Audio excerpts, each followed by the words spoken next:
Hello, everybody. Welcome back to the Blind Press YouTube and Twitch channels. And today is going to be a very busy streaming day because right now we're going to cover question period.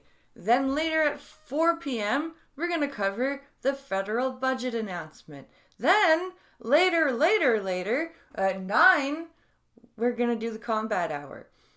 So, yeah, lots of streaming today. Lots of streaming. And we're going to see just how childish things are going to get today in the House of Commons. Because as the biggest lesson we can take away from watching Canadian politics is it's really just a bunch of children whining at each other. Hello, Bishop, and hello, Duck Dog. This kind of sounds like the Altered Carbon theme. Oh, cool. Interesting. I've never heard of Altered Carbon. Double tap to edit. Use the rotor to access misspelled words. I've never heard of whatever that is. But I found the music just by Googling or by searching copyright-free music. So maybe somebody had that idea in mind when they created that sample. So yeah, I've got a 56-minute video for us to look at. We're at 0 minutes of 56 minutes, and we start right away with our oral questions. And I hope that we have Poilievre and Trudeau in the House today.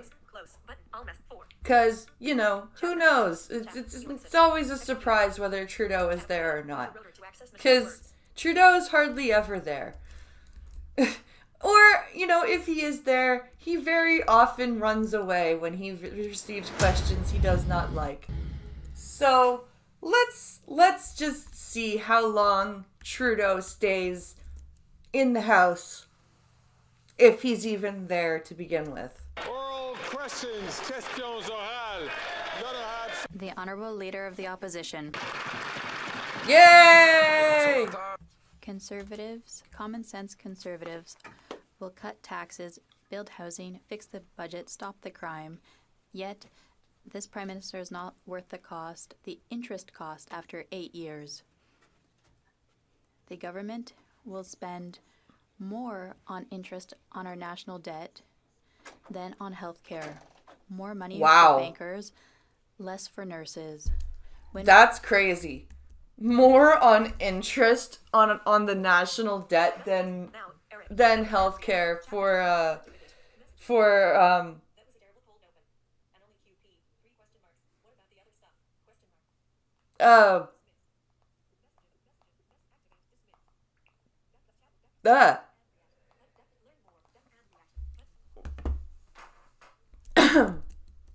and I do also have a couple of other things that I do have other things to cover besides question period that I didn't finish last night. So after we do this, I'll open those up too. So we have lots of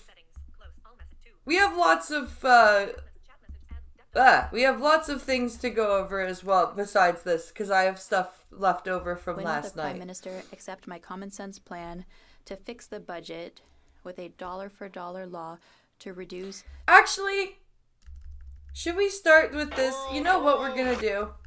We just started this. We just started question period. You know what we're going to do? I'm going to put this on solo cam.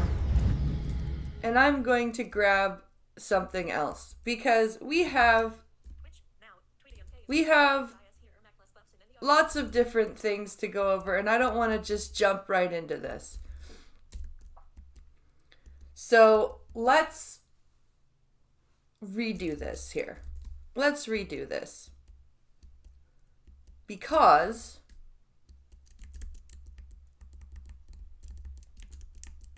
I want to save question period for a little bit later. So, let's see here. Oh! Let's discover what psychotic dog lovers are like instead. Let's do that. 'Cause we all love a psychotic dog lover, don't we? You know those crazy ass fucking women who dress their dogs in outfits and push them around in strollers and shit? What's with that? What is with that? I don't understand that.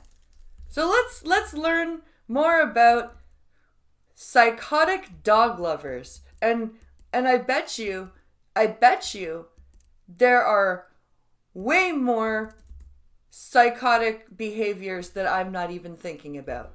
Whoop! Don't sit there. No people allowed on the couch. Nah. I don't want her to have to sit on a dirty couch. This is Veda Lucius Jackson Sears III. I'm a dog person. Oh My God. middle name comes from my grandfather. I wanted to keep it in the family. Oh God. These people.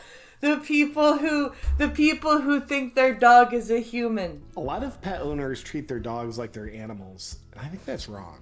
And I don't think dogs should be treated like people either. I think they should be treated better than people. She's 127 weeks old now. I only give her water that comes from mountains. Did you know dogs spelled backwards is God?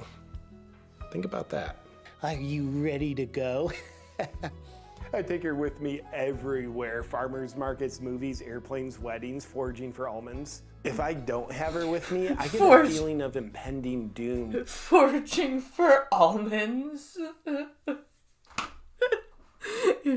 If I don't take her with me, I have a feeling of impending doom. Yeah, that's what these people are like.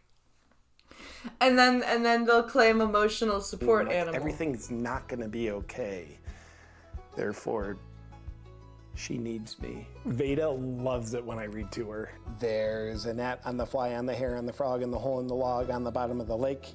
Oh God. There's a gnat. She gets 14 walks a day, and I take her through morning and evening guided meditation sessions.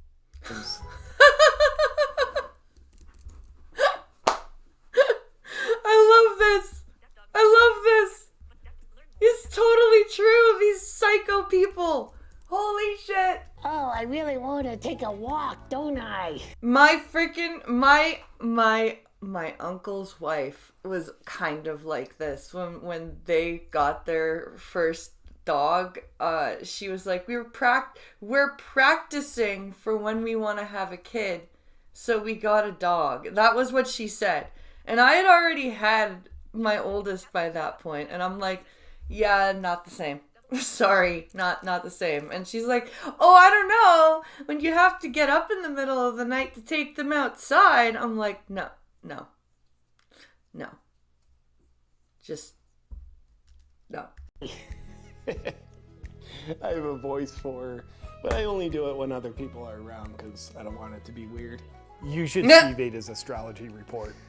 Her sun sign is in the second door of Mars's third quadrant north of Michigan with Leo rising. It's the third quadrant north of Michigan. Things like thunder, fireworks, and gunshots. I keep a white noise machine on for most of the day. Helps relax her central nervous system. Yeah, she sleeps in my bed, but not with me. She likes to stretch out. But sometimes I have some errands to run, and Veda seems a little disenfranchised about the idea of going with me. And the last thing I'm gonna do is put her under any undue stress. So if I've got a 15-minute errand to run and she doesn't wanna come, I just have a pet sitter come stay with her while I'm gone. Oh my God. It's true. I can't even without repeating myself with I don't these have things. abandonment issues. Nah. I stopped dating about a week after I got her. I'm not her biological mother. I just didn't really have time for it with everything I've got going on with Veda. I don't think people actually need human companionship. Only the best nutrition for my girl. I feed her raw, dry, aged Wagyu beef that's regeneratively farmed by arthritic children with heart-centered intentions. $1,600 a month. But I feel like I'd be betraying her if I didn't give her the absolute best. Oh, I'm so hungry. And these are some of the supplements I give her. The other ones are in the cupboard. And I pay a microbiologist to come in every other day to search her for fleas and ticks. A microbiologist. This feels like this is great. I'm glad I decided to open with this instead. This is funny. I also give her CBD. I use Awaken CBD oil drops and pet treats. Do you take CBD? No, I can't afford it for myself. She gets like a half-hour scalp massage morning, noon, and night. Helps optimize her craniosacral rhythms. I used to see a therapist to help me get over my childhood wounds of rejection and how I would compensate by being really controlling in my adult life. But since I got Veda, I don't really notice those things anymore. Veda, it's time for your 2 p.m. brushing, sweetheart. The good Veda girl. I named her Veda because of the movie My Girl. In the movie, Veda's best friend Thomas J died from bee stings. I don't want Veda to be sad about it, so I'm always right here with her. Do you take her to obedience school? No, I take her to a Waldorf school. I did have her in a Oh, Montessori Waldorf school, but I just felt like it wasn't helping her learn at her pace. I want her to have the best education possible. She's as smart as any person I know. Did she just poop on the carpet? Maybe. The carpet feels like grass to her. Makes her think she's outside when she's on it. The carpet feels like grass to her. Fucking JJ. Picture this. Your beloved furball is a bundle of nerves. I know Veda gets scared by rain, thunder, lightning, even wind. Or your furball was once full of energy, but now can't play the way you used to. Our pets go through a lot. That was funny. I'm sorry. That was too funny. That was too funny. For that, and it's true. Those dog owners are just, and again, my uncle and his wife, when they first got that dog, they were like making her food, and like they were like bragging that she ate better than they did, and like even my dad, who is a huge dog person and honestly likes dogs better than he likes people, was like, yeah, no, I wouldn't even do what you guys are doing for my dog. What are you doing? It was crazy. It was too funny. Oh, it's I don't understand what it is about those people. It is true though about like most of them have these weird abandonment issues. It's absolutely true. There's no other way to describe it other than these people have just these weird abandonment issues that they don't know how to deal with. And they just use their animals to compensate for it. So it's sad. It's very sad. Okay. Where are we here?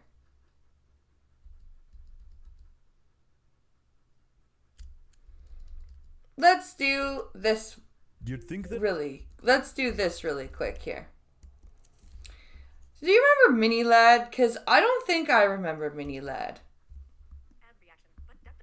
So we'll have to have a refresher course on Mini Lad, because the name sounds familiar, but I don't quite it's not quite ringing a bell with me. Think that a YouTuber caught in predatory behavior and betraying their community would leave the platform for their own good. Yeah, However, no. Even after A losing lot of 1 them million don't. subscribers, any potential sponsorships, and all of his credibility, Minilad refuses to let go of his decaying platform. But why? Minilad, who was having inappropriate conversations with underage fans. Oh! And taken things much farther That's who Minilad with is. Ash than Hallie. Cancelled a few months ago for soliciting inappropriate photos from minors. And I was manipulated and completely used by Minilad. Hi, I'm the Internet Anarchist. I create weekly YouTube documentaries, and today we'll be going over the destroyed career of Minilad. We'll take a look at how Minilad's manipulative tendencies cost him everything, his many attempts to recover his YouTube empire he once abused, and why the entire YouTube community will never let him return. Looking back on the earlier portions of Mini's career, he seemed almost unstoppable, as he effortlessly rose to the ranks on YouTube. From pumping out basic Call of Duty trolling videos. Oh, that's okay. I was gonna say, what kind of content did he do? Because I don't remember this guy. That barely got a few hundred views in 2011. Friends over there, so to keep in touch, I had them on Xbox, and I chat with them daily. It is very nice. Mini meticulously carved out a viewer base. Why does he sound like he's doing a horrible Russian accent? Them on Xbox, and I chat with them daily. It is very nice. That sounds like me trying to do a Russian accent. That's horrible. That's terrible. That's a terrible accent. I hope I'm not bashing an actual Russian right now. Subscribers that deeply admired him, as well as gaining collaborations with some of the most popular creators on the platform.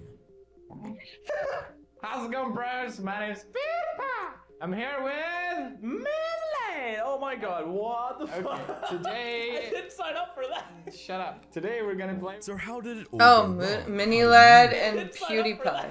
Minilad. Oh my god, what the fuck? Today... I didn't sign up for that. Shut up. Today we're gonna play... So how did it all go wrong? See, that was a total... That Russian accent was totally put on.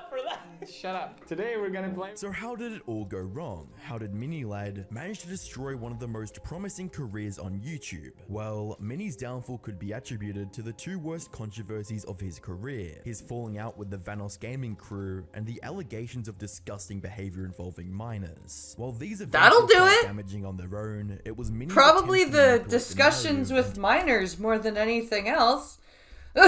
That generally does it for most people. Outright dismissive attitude towards his actions that truly put an end to his online career. For a while, the Vanos crew's unique approach to crafting entertaining video game content and frequent collaborations made them one of the most popular gaming groups on YouTube. To put it into perspective, the average sub count of their members was above 4 million. Holy shit. Groups, a continuous positive relationship. So this is a among group members of huge gaming YouTubers, I guess, that makes content maximize together. views for everyone while simultaneously mitigating career-ending drama. Unfortunately, Mini didn't quite see things that way, and instead opted to throw them under the bus once he no longer needed the group. The first sign of bad blood between Mini and the Vanos Smart, became not. apparent when Mini aggressively responded to a donation, asking him why he wasn't playing with his old friend group. I need to make sure I get these Hi, tight corners. I am Minnie, about I've to been a lap huge someone. fan of your work. Keep it up. The only thing I want to ask is how come you don't play with Vanos Gaming? Wow. Because I don't play Gmod anymore. That's all he does. Question done. I'm also breaking off into a solo YouTuber because it's a lot more fun. Later Oh, wow, that was rude. That was really rude. He didn't have to answer like that. That was somebody giving him a donation, telling them that they were a fan of his work, and they just wanted to know why he wasn't playing with a certain group anymore, and he's just being a complete dick about it. Things worse. Damn. For all this time, they're still playing Gmod? You like how... I mean, they kicked me out of all their chats, so I have no idea what the hell they're doing, so... Perfectly valid. Damn. Yo. I wasn't kicked. Oh my god, alright. So, just to clear up any drama, I'm going off and doing my own thing. And then... Alright. Just then, wait.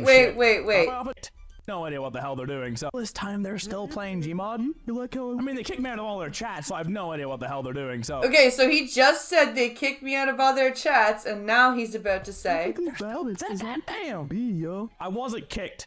He wasn't kicked, but he just said that he was kicked out of all their chats. Oh my god, alright. So, Just to clear up any drama, I'm going off and doing my own thing. And then, all right, just to clear up some shit, I wasn't kicked. All they did was play Fortnite and Gmod and then talk shit about other YouTubers. So I said, fuck that. I broke away from that group. I'm doing my own thing. I've never felt better.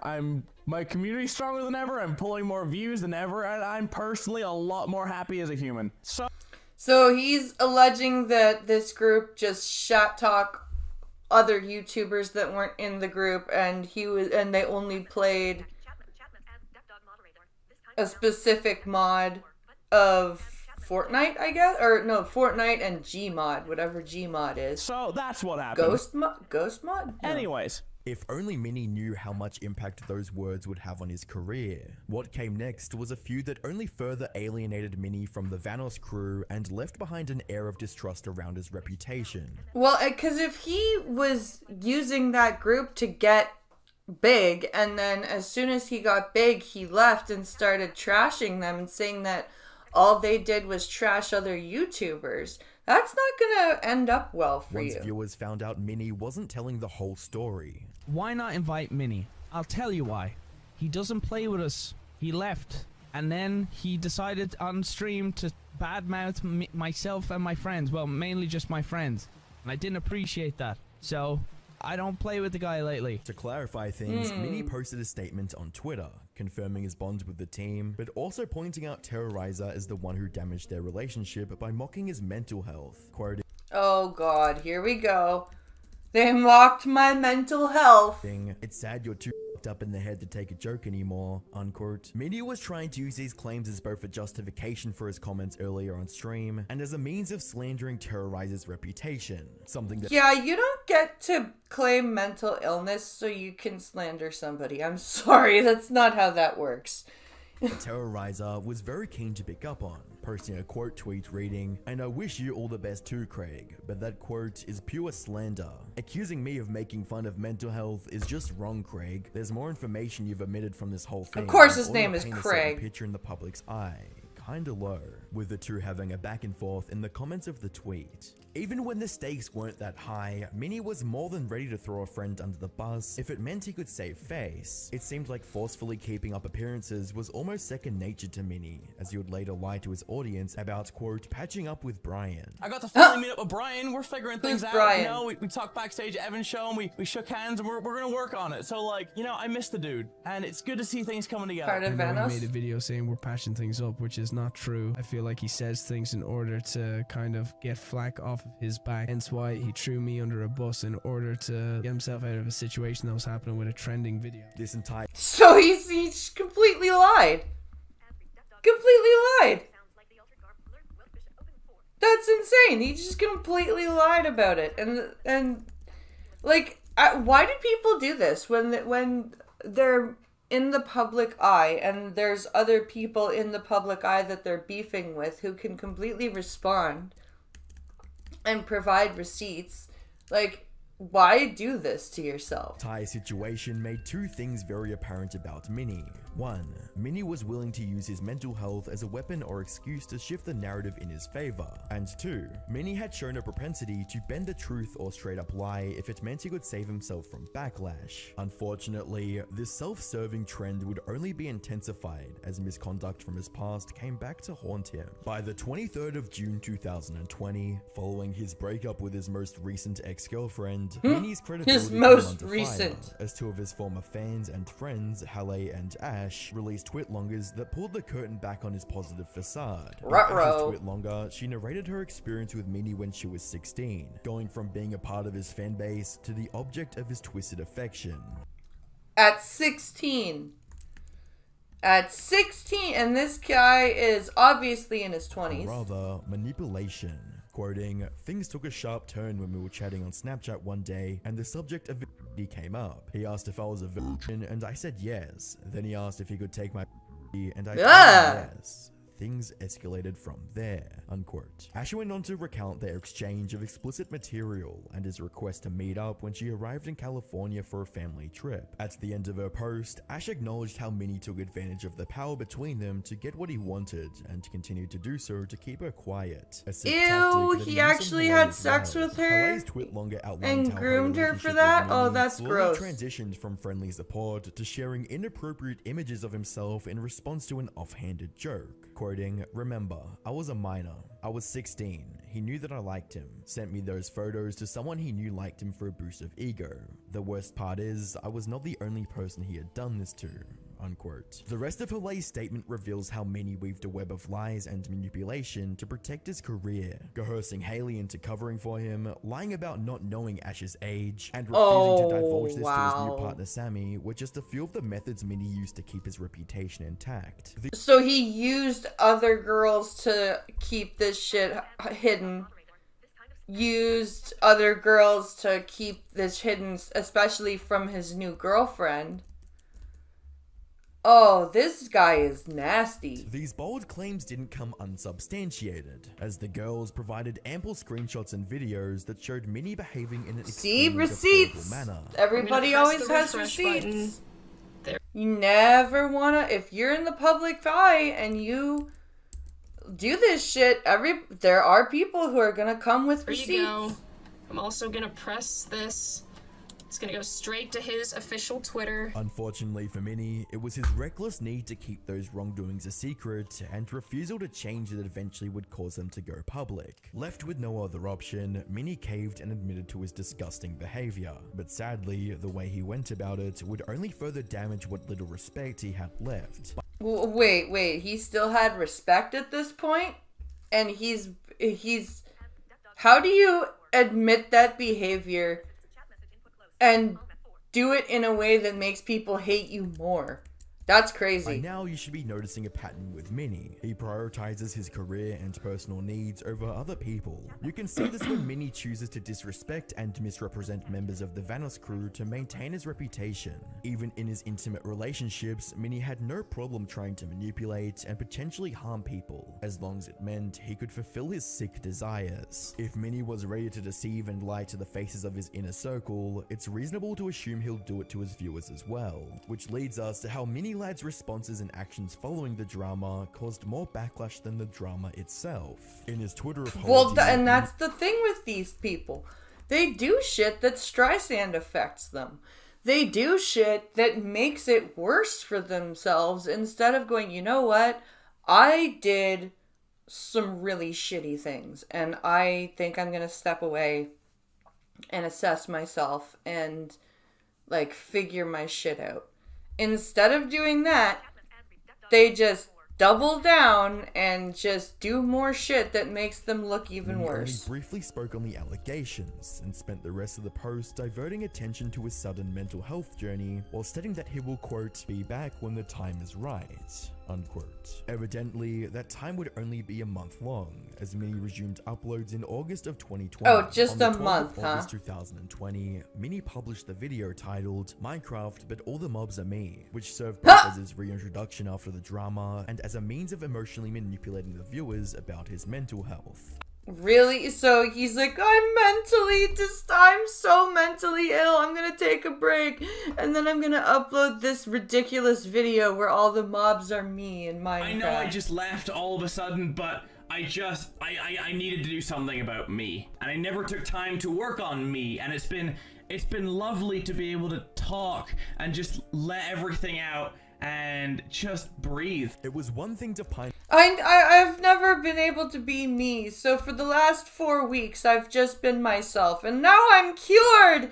It only took 4 weeks of being me, and now I'm a new man. Sympathy after taking advantage of minors, but it's a completely different story to avoid those transgressions when you admitted only a month prior. Fortunately, Haley wasn't going to let him get away with that, as she not only reminded everyone about Minnie's misconduct, but also included screenshots of what Minnie's true intentions really were. I have receipts, and I'm gonna show them again, like maybe right here, where he was talking to his moderators about how in mod chat people are gonna see that this doesn't matter and it's gonna die. She basically was told by Craig to go to Ash, one of the other girls who came out, who dealt with way worse, to tell her about his attempt, to make her feel some sort of pity. Misdirect. Wow. And I bet you he didn't even have a suicide attempt. I bet you that he just made that up to try to make her feel bad. Avoiding or ignoring his crimes would only cause more problems. Problems that Minnie was trying to fix by lying even more. Being dishonest with the community that gave you your platform isn't going to stop the max exodus of subscribers or mass dislikes on your videos. It's gonna make it go faster. Too bad, that's exactly what Minnie would keep on doing. From the 4th of September to the 28th of December 2020, Minnie released 2 apology videos that were less about reconciling about the situation and more about obscuring it. In his upload titled Cleaning the Air, Minnie claimed he'd addressed everything, but that was far from the truth, as the video was just 5 minutes of him glossing over 5 minute video. Twitter posts. Clearing the air, 5 minutes. Backfired. With over 120,000 dislikes and a very angry comment section, the negativity would bleed. That's into a every ratio single and a upload half. that followed, eventually causing his channel to lose monetization status and the singular sponsored video he had to be taken down. Minnie didn't seem to learn from this blunder and decided to dig himself into a deeper hole with his video titled My Apology. While there was much in the way of taking responsibility for his past behavior, there was also an equal or exceeding amount of self-victimization and manipulation. And I understand what I'm gonna say next is quite taboo online, but if this is my way of putting all my cards on the table and telling you guys what happened, I feel like I need to say it. The reason I did what I did, and there was even a message where I said this, is because what I said there is true. I did try to end my life at the beginning of 2017. So what? You, who cares, dude? You groomed minors. You talked to a girl and like had sex with her. Hey, it's a Fury kitten. I'm a real boy, right? That's. I'm not looking for sympathy. I'm not looking for anything. This is not what this is about. This is bullshit. Telling you guys the reason, and I just want you to understand the headspace that I was in. The reality is, I was being selfish. I wasn't thinking about repercussions. I wasn't thinking about anything. I was just being stupid, and I really want to apologize for that. You want to apologize for trying to take your own life? What about how about apologizing for grooming a minor? I just wasn't thinking, and I regret it. I've regretted it since. And for that, for both Hallie and Ash, I'm really sorry. This was arguably Minnie's last chance to fix the controversy. What kind of a stupid apology was that? And he completely fumbled it. From cropping out screenshots to focusing on how this would affect his job, Minnie was still trying to salvage things by admitting the most egregious of his sins. A decision that cost him everything and more. So now that the YouTube community had all witnessed Minnie's tricks and lies, what would become of their dynamic? Was Minnie going to realize that his YouTube career was officially over and leave the platform, or would he disappear and intermittently crawl back in hopes of people forgetting it ever happened? I'm gonna guess the second one. Well, let's say Minnie took the less honorable path. In the 2 years that followed the drama, Minnie was reduced to a laughingstock among his former friends and a deceitful predator in the eyes of his former fans. His name was Pablo. Pablo was not a very good man. He liked to have with small children. Oh my god. That's hilarious. Oh, your headspace. You mean what sort of excuse can I give this? Yep. Facts. Jesus Christ. In an attempt to change that, Minnie decided to rebrand himself as a positive and fun-loving creator. A After nearly positive a year of boy. silence, Minnie uploaded Just like one of his low tier main god, streams right? titled, "It's Good to See You," which saw Minnie trying to put on a happy facade. And I'll be honest with you, I know this might sound kind of crazy. I'm now the happiest I think I've ever been in my life. And I know that I'm so happy! If I talk about how happy I am, everyone will believe me. A lot of people, considering what has been going on. But for the first time in my life, I figured out who I am. Looking back, I realized, Jesus Christ, like there was no time between recording, being on phone calls with Ty, trying to get my edits done and everything, that I just had time to work on me and be me. However, didn't you already he was say obviously that? Still operating from a selfish mindset, and that he put the health of his career above everything else. Here's the thing. As you guys may have noticed, I've been gone for a while. You hate My that life phrase, decided to take a the little bit of a headspace, twist. yeah. Last December, as you guys know, I put up my apology. I went silent. I went dark on everything. I didn't have Twitter. I didn't have Instagram. I deleted everything off my phone. I just wanted to focus on me. Because for me, I'm aware that everything in my life that's happened up to this moment is my fault. So I knew Are that you if sure I was you're gonna aware work of on me, that? and if I wanted to come back to this, I wanted to come back to entertaining, and I wanted to come back to everything, I knew I needed to work on me, right? I lost friends over this. I lost fans over this. Last September, I moved to Texas. I went back to Northern Ireland for a few weeks and came back, and then I moved to Dallas. I had a bunch of friends out here that were like, we realize you're going through this stuff, let me help you. But there's a bunch of people here who are just like willing to let me talk and help me get through my stuff. And you know, I've maintained therapy every week. Then there was the matter of him Good for understanding you. the impact of the controversy. You're In his two doing videos something you titled, should "Why I do. Love Twitter." Do you want a hero cookie? It's just like when I'm like, I'm going to counseling. Good. You should be going to counseling. Do you want a fucking cookie?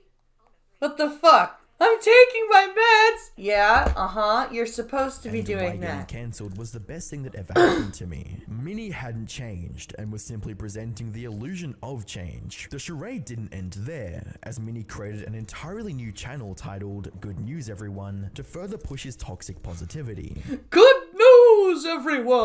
Well, that was a horrible Farnsworth. Good news, everyone! YouTubers are doing something good for once! A YouTuber went to an unclaimed baggage store and bought replacements for items that passengers lost.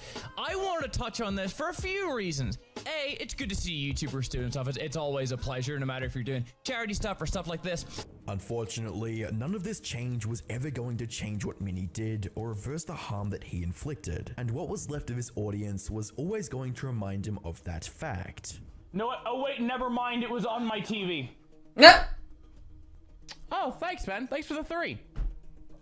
Oh, thanks, man. Thanks for the 3.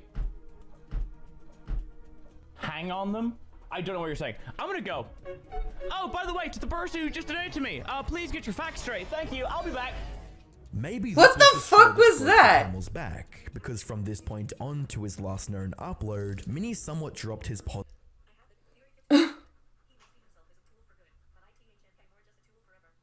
He may see himself as a tool for good, but I think more like a tool forever.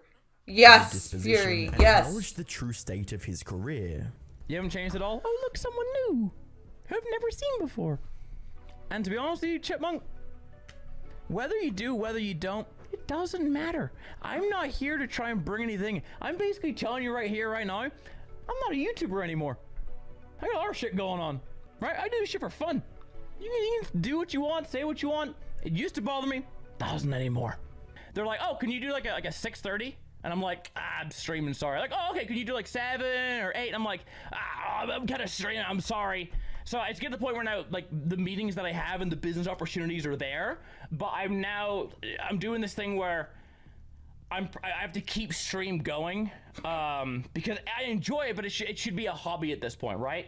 I told you guys a month ago or whatever, or a few weeks ago, whatever it was, that like I had to emotionally retire from YouTube, and we know Emotionally retire. Then why are you still on YouTube? What do you mean emotionally retire? Emotionally retire, but not actually retire. This is not a career for me anymore.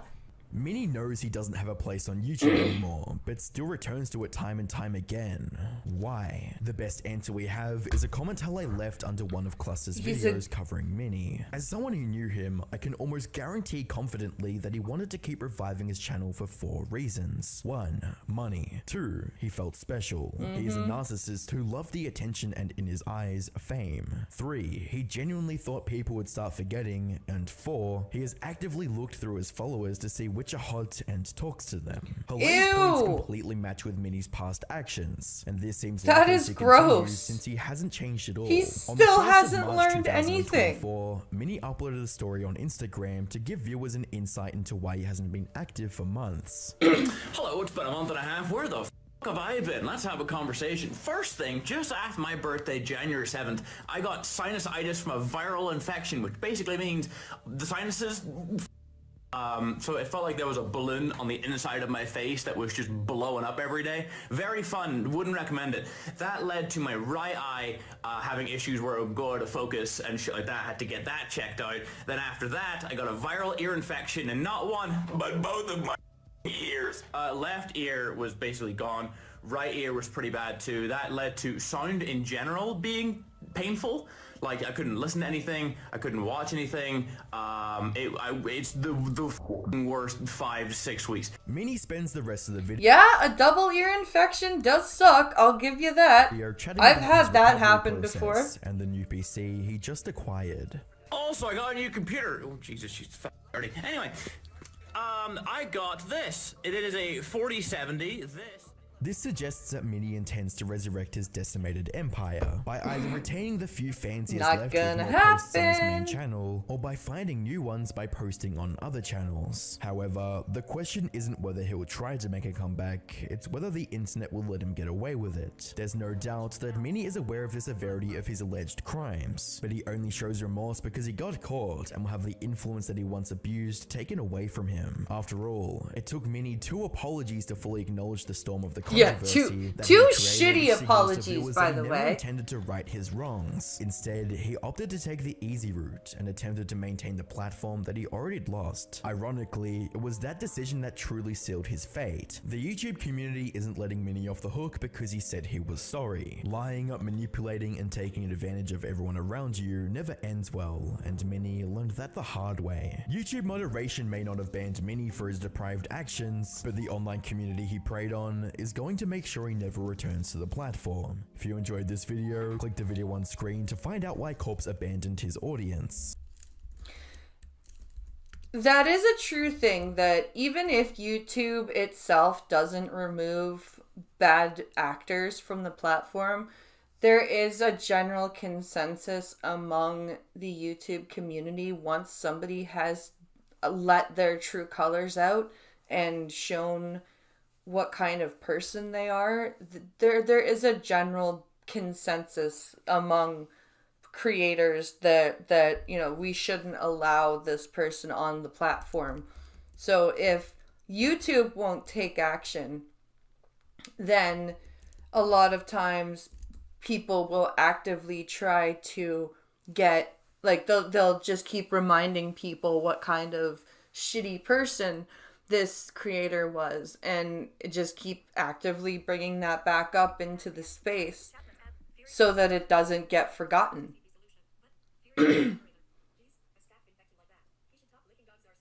Geez, a staph infection like that, he should stop licking dogs' arses.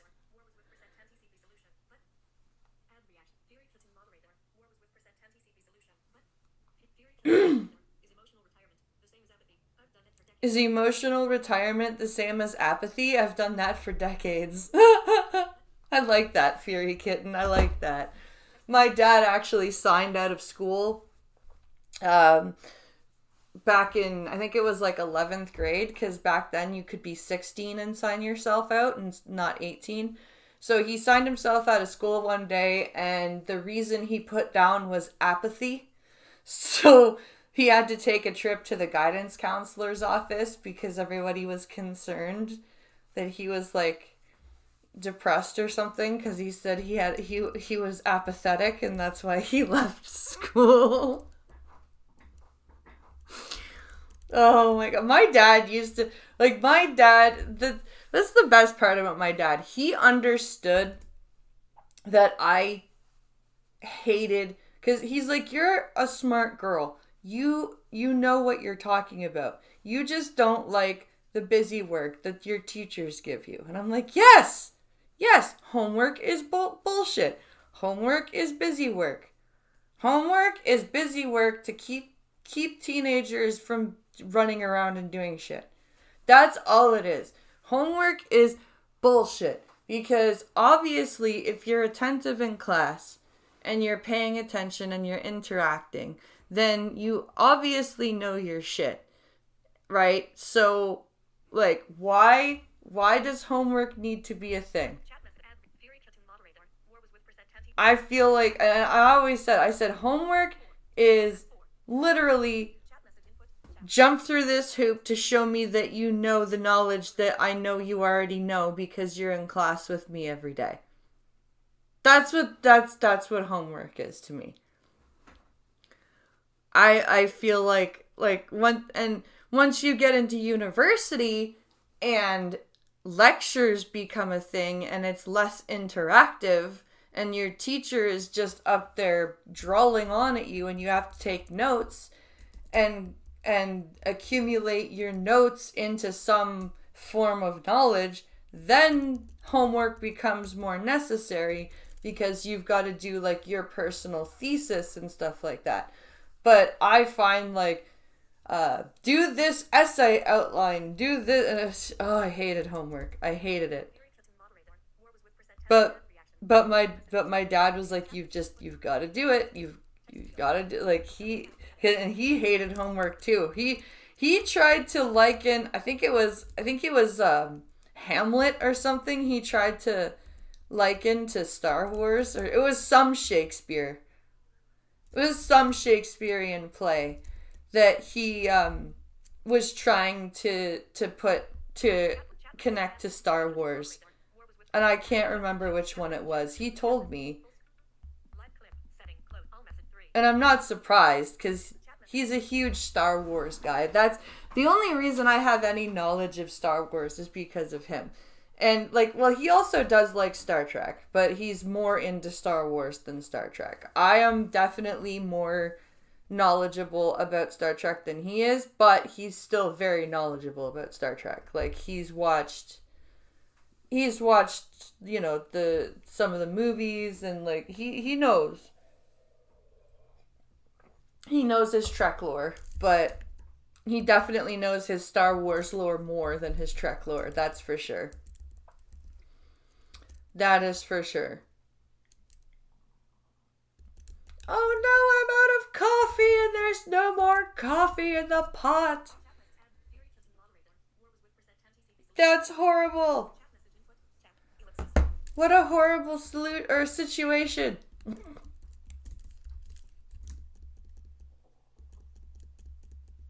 I'm just checking Twitch chat to make sure that I'm not ignoring anybody over there. Okay. We seem to be good. Okay. So we're at the 55-minute mark. So we're now going to switch over to our question period. We're going to get into the thick of this political nonsense and see what's going on here. Oral questions, questions orales. The Honorable Leader of the Opposition. Conservatives, common sense conservatives, will cut taxes, build housing, fix the budget, stop the crime. Yet, this Prime Minister is not worth the interest cost after 8 years. I think this translator's okay. She's not so bad. Spend more on interest on our national debt than on health care. More money for bankers, less for nurses. When will the Prime Minister accept my common sense plan to fix the budget with a dollar-for-dollar law to reduce interest costs for Canadians?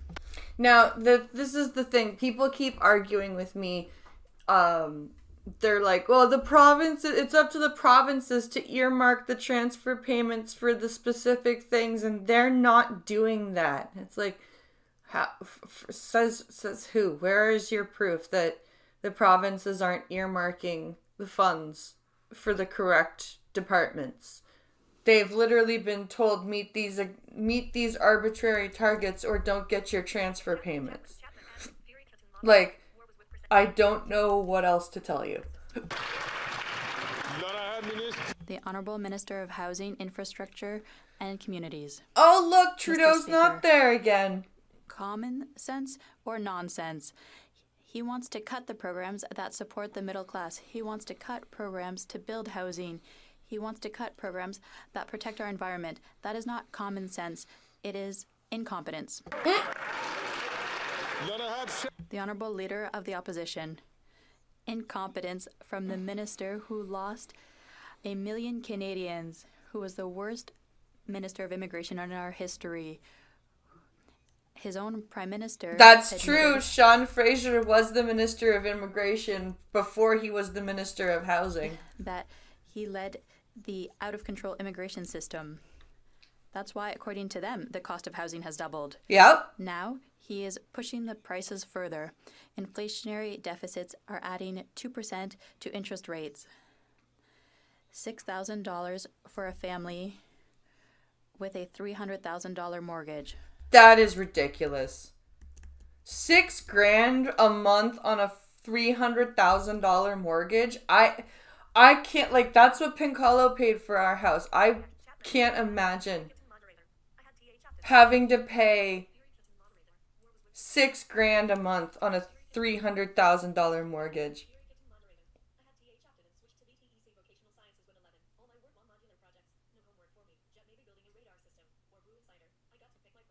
Ooh, brewing cider for a project. That would be cool.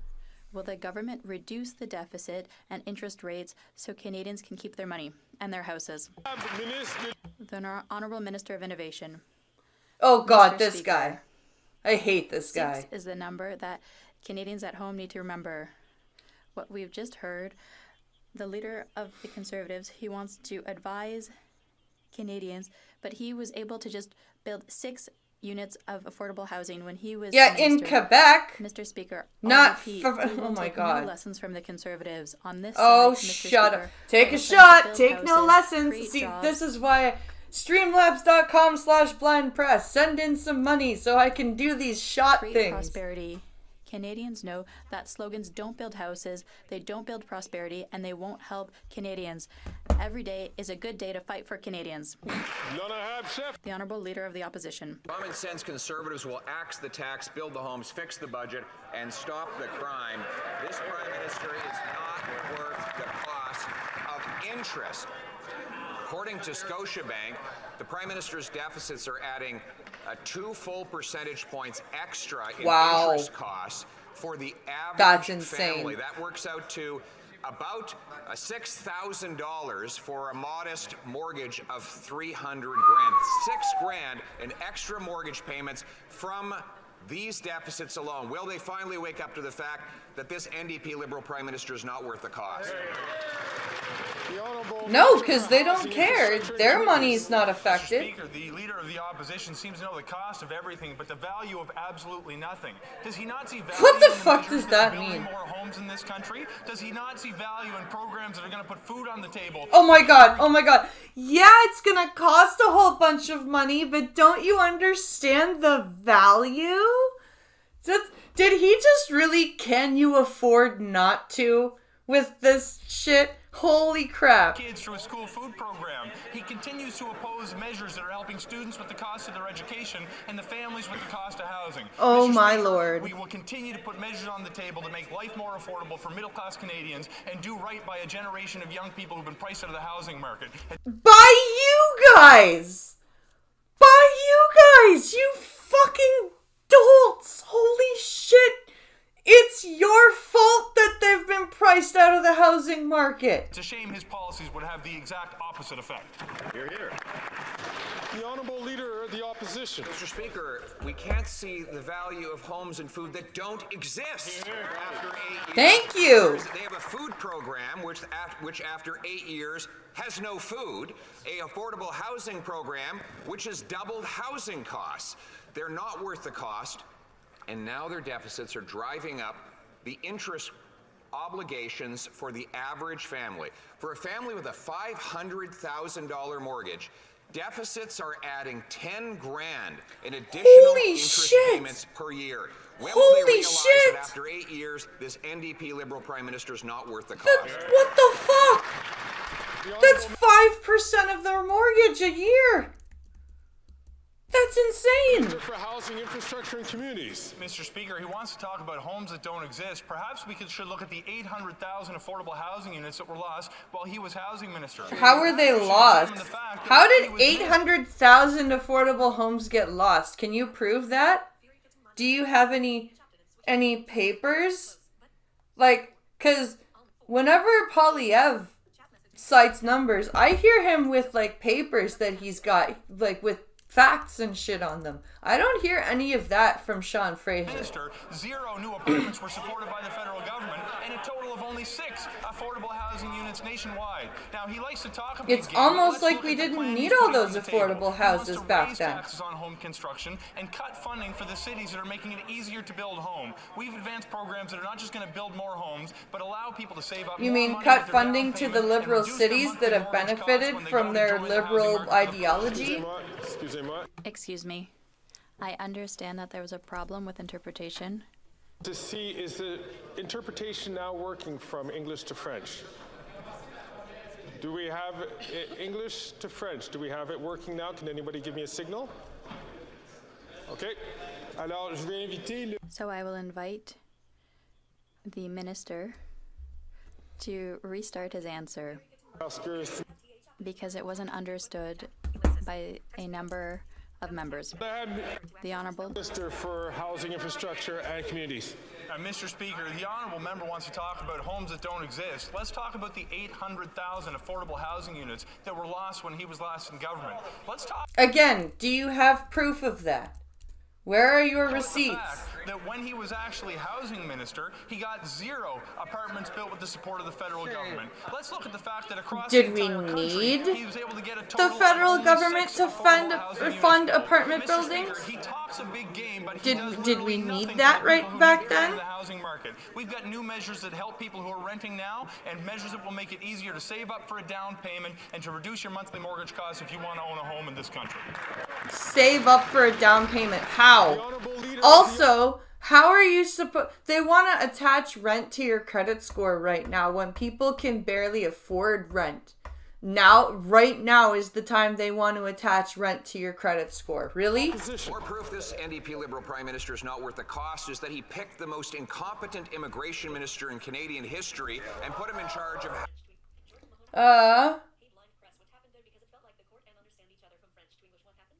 Oh, what happened? The translation, there are translators sitting in a different room, and I think the feed went down because they have a feed that they listen to, and they also have microphones so they wear headsets and they speak into microphones that are transmitted to headsets that the French speaking Parliament members are wearing so that they can hear the French translation in their headsets. So the feed probably went down. Housing. The guy who lost track of 1 million people, who's blamed by his fellow cabinet colleagues for causing the housing crisis, and who presides over the most expensive housing market in Canadian history. When I was minister, the average rent was $950. Yep. And we built hundreds of thousands of units at that affordable price. So why won't he learn from our smashing success in 2015 in keeping costs low by axing the tax and building the home? The Honourable Minister for Housing, Infrastructure and Communities. Mr. Speaker, now at the time they expressed opposition to our plan to welcome 40,000 Afghan refugees who fought alongside the Canadian Armed Forces. They seem still to have problems with... Yeah, do you know why? Because we don't have a place to put them.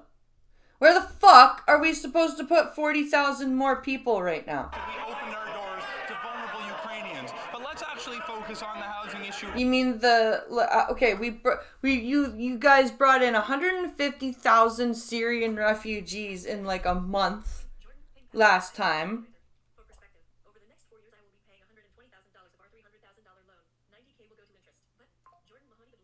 For perspective, over the next 4 years, I will be paying $120,000 toward our $300,000 loan. 90K will be interest.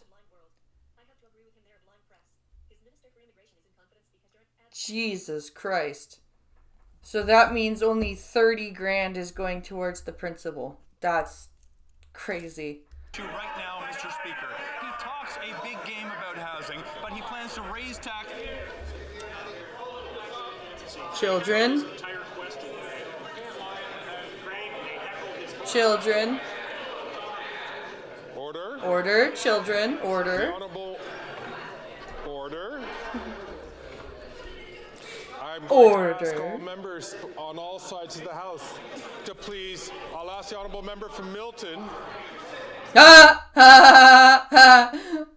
Yeah, the Honorable Member from Milton. Shut up.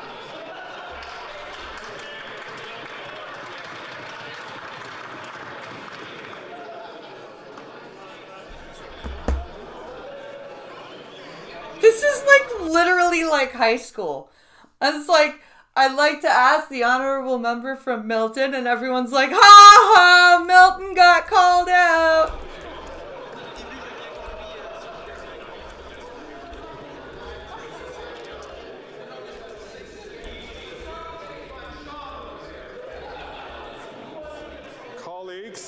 Colleagues, behave. Children, don't make me get up. Don't make me come down. Don't make me come down there to the floor of the House. I'm going to ask the honorable members, including all honorable members, to please shut the fuck up. Bring this back to order. The honorable minister has 15 seconds left on the clock. Mr. Speaker, they get antsy when they're confronted with their actual record. They get antsy when they're confronted with their actual record. You're talking about yourself again, Sean. Take a look at what he got done. Only 6 affordable housing units across the entire country. Lost 800,000 more. 0 new apartments. Now he wants to raise taxes on home building and cut funding for the communities who are getting them built.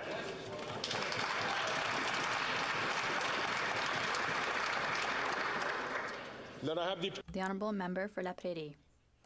Urgent message to those who still think we shouldn't care about jurisdiction and let the federal government decide everything. CMHC proves that when the federal government meddles in housing, an exclusive jurisdiction of Quebec, Quebecers receive yes, only 14% it's of only the an money. exclusive jurisdiction to Quebec.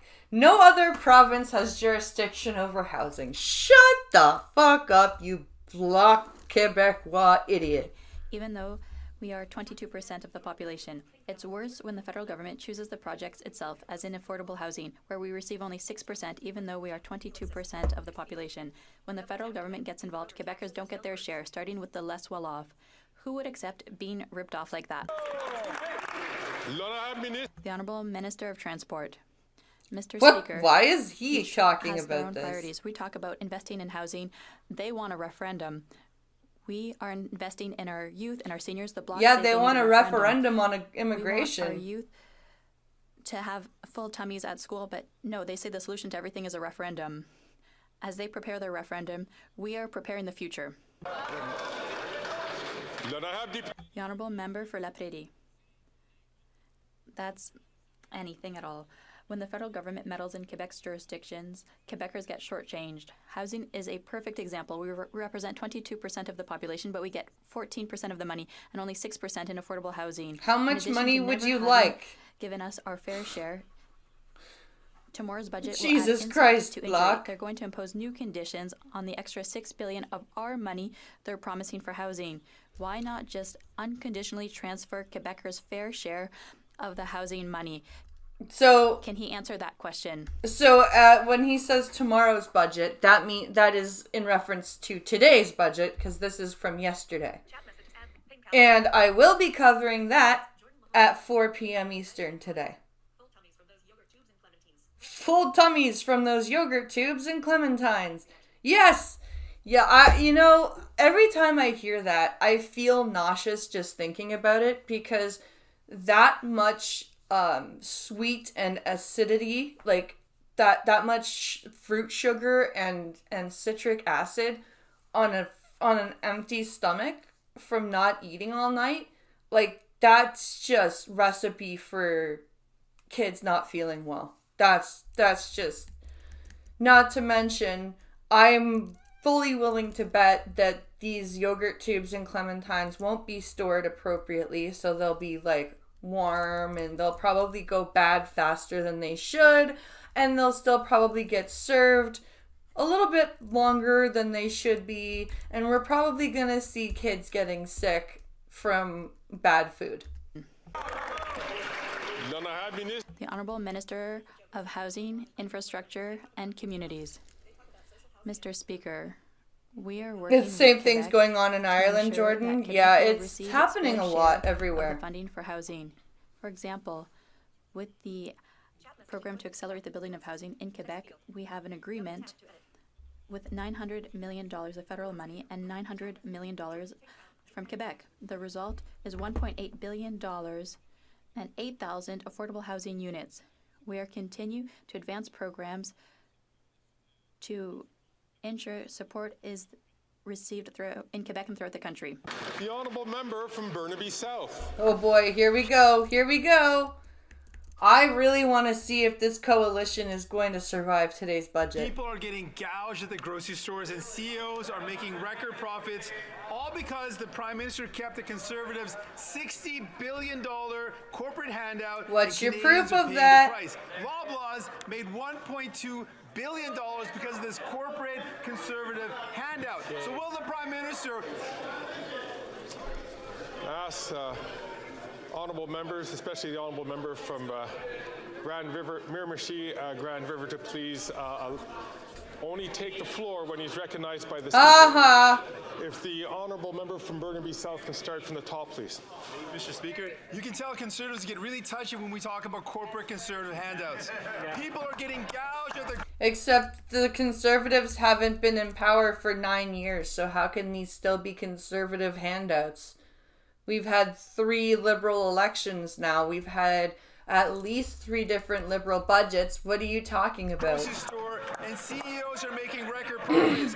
And the Conservatives are again making noise because they're upset because they want to give more corporate handouts to compensate. No, they're upset because you're saying that these are conservative handouts when the Conservatives haven't made a budget in the federal parliament for 9 years. What the fuck? That are gouging Canadians and ripping off people because they want that to happen. That's who they work for. Their chief strategist is a Conservative. It's amazing they really get jumpy.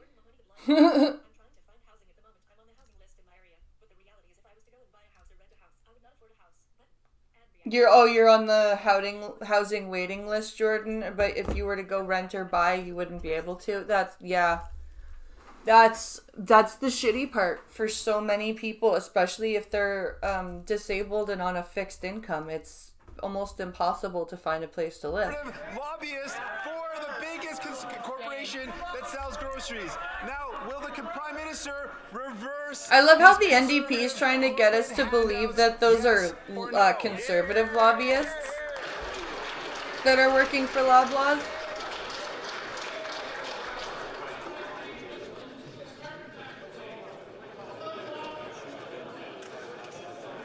The Honourable Minister of Innovation.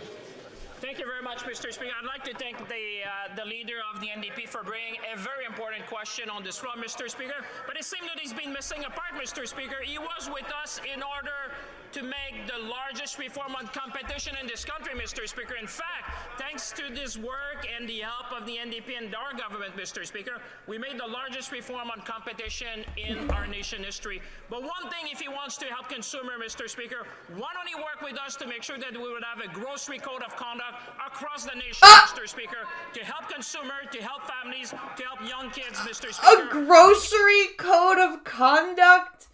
What the fuck does that mean? They're more like guidelines than rules. You fuck off! And do something, we're waiting for it. The Honourable Member for Burnaby South. To take on the corporate greed, which is driving the price of groceries up. Galen Weston se régale encore. Galen Weston is still pleased with the last time the Conservatives were in power. Thanks to them, Loblaws... Dude, Conservatives hasn't been in power since 2015. Stop with this talking point. It doesn't help you. It doesn't work. It is now the Liberals' fault that grocery store owners are making this much money. This is no longer a Conservative thing. Paid $1.2 billion less in taxes. This week, the Prime Minister has the opportunity to put in place a tax on excess profits for grocery giants. Will he do it? Yes. Singh is practicing for 2026 question period.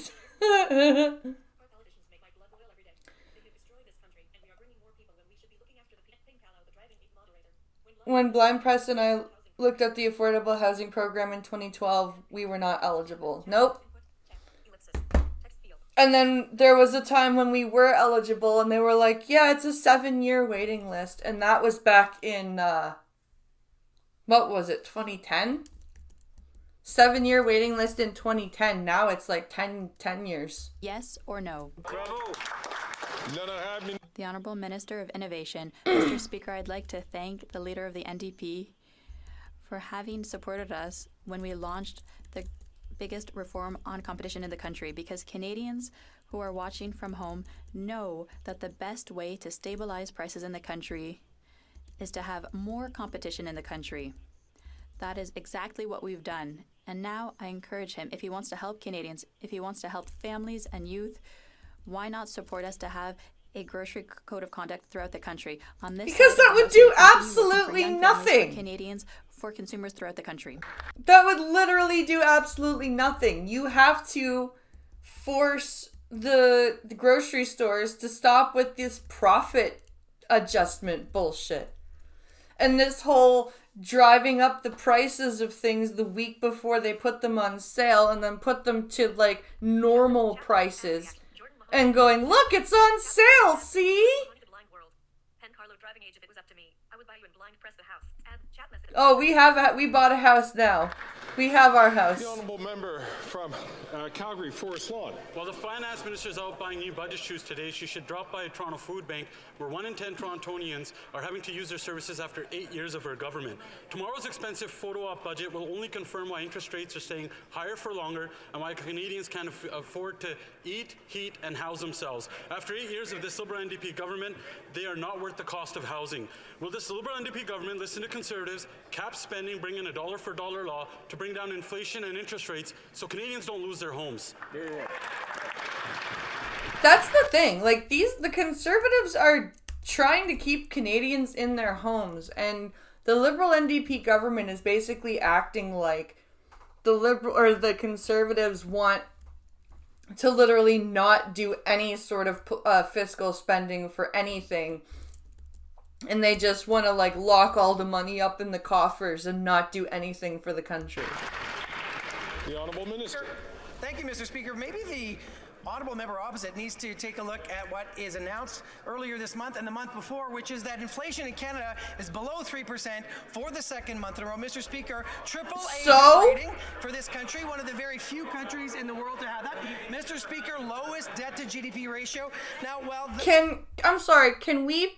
Can we feed ourselves with the AAA credit rating of our country? Can we feed ourselves with the lowest GDP to debt ratio? Can we Can we feed ourselves with any of these statistics that you're bringing? No? Okay, then shut up. That party is all doom and gloom. We are here working every day for Canadians on a school food program, on a Canada Child Benefit, on making sure that we have $10 childcare across the country. Mr. Speaker, we're working for Canadians each and every day. I bought the least expensive... I bought the least expensive livable house on the entire provincial market. He really did. He really did, Jordan. It was crazy. When we were looking for houses, he put the map of Ontario. There was like hardly any fucking homes that we could afford in our area and everything. It was crazy. He literally did buy the cheapest livable house on the entire market.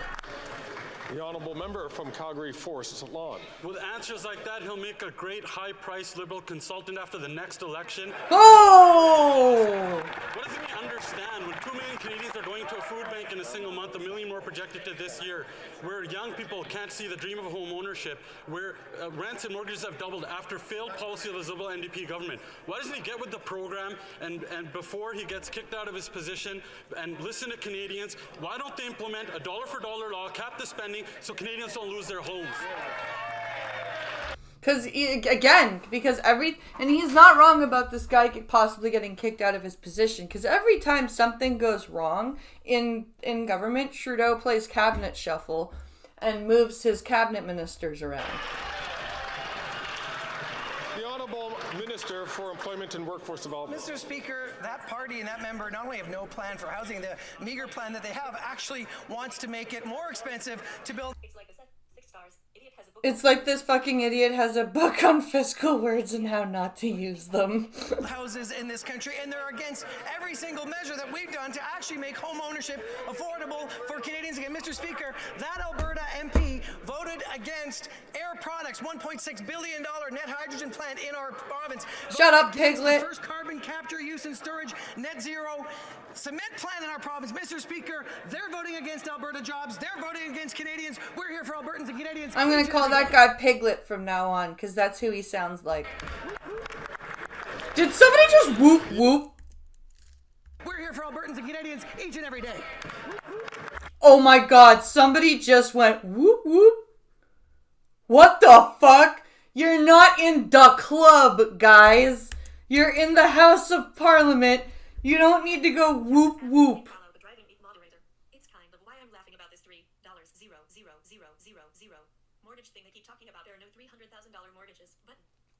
It's kind of why I'm laughing at this $300,000 mortgage thing.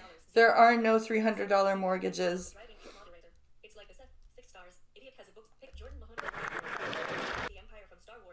They're acting like the Empire from Star Wars. They kind of are. The Honourable Member from Peterborough Kawartha. After 8 years, this NDP Liberal government Prime Minister is not worth the cost. Emily Wheaton is a single mom who lost her home because she didn't qualify for her mortgage renewal. Why? Because of this Liberal NDP inflationary spending, which has driven up interest rates. So now she's forced to rent. She failed her mortgage stress test.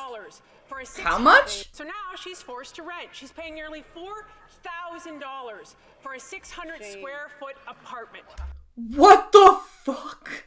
In Peterborough, Kawartha, she's paying $4,000 a month for a 600 square foot apartment? Holy fuck. That is insane. Tomorrow's budget, we're asking for the Prime Minister to show compassion and sanity. Have $1 of spending for every new dollar spent, so Canadians can afford to keep their homes. Yeah. The Honourable President of the Treasury Board. Mr. Speaker, what you will see in tomorrow's budget is support for renters and homeowners alike, and we'll do that all the while being fiscally prudent with the lowest debt to GDP ratio in the G7 with a AAA credit rating. We don't care about those things. We care about the fact that we can't afford shit. Mr. Speaker, as well as traditionally low unemployment. We do that at the same time time as working for the most vulnerable in this country, something that the Conservatives vote against every single time. We expect... Yeah, because you have dumb shit hidden in your bills, and the Conservatives actually read the things before they vote on them, which you don't like. The honourable member from Peterborough Kawartha. Thank you, Mr. Speaker. What Canadians don't believe is anything they say. Right. They've had 8 years to prove a record, and more homes were built in the 1970s than have been built today. 10 cities across this country are normal. Don't tell people they've never had it so good when we have record high usage of food banks, when we have young people who will never own a home, and when interest rates have went up 2%, causing $10,000 a year in interest payments alone. Shame. Let's do a dollar for dollar. Let's show some sanity, and let's allow Canadians to keep their homes. That's what I mean. The Conservatives aren't like telling lies. They're just like, don't tell Canadians who are actively struggling right now that things are good, because they're not. So just stop it. The Honourable Minister for Families and Children. I think what Canadians need... That doesn't work. That doesn't work on a renewal. As long as you paid for the previous year, you automatically renew. Oh, maybe she couldn't afford a couple of payments and had to miss them. Need to know is what the Conservative response is to the affordability challenges that Canadians are facing. They've already told you. It's cuts to the programs that they need and are supporting them in a time of need, abandoning them when they most need it. On this side of the House, we've put forward a national school food program. We don't want it. We don't want it. Supports that are Conservatives made that. Childcare, the Canada Child Benefit, supports that are helping Canadians put food on the table and support their families, in contrast to everything that they oppose. The Honourable Member for Mégantic-L'Érable. For 3 weeks now, the Liberal Prime Minister and his ministers have been displaying all the failures of this government after 8 years. Inflation, interest rates, rents, mortgage payments, everything's going up. And it's going to continue with the Liberals. Tomorrow is the budget day. Will the Prime Minister, who isn't worth the cost, at least accept our demands to cut taxes for farmers and food?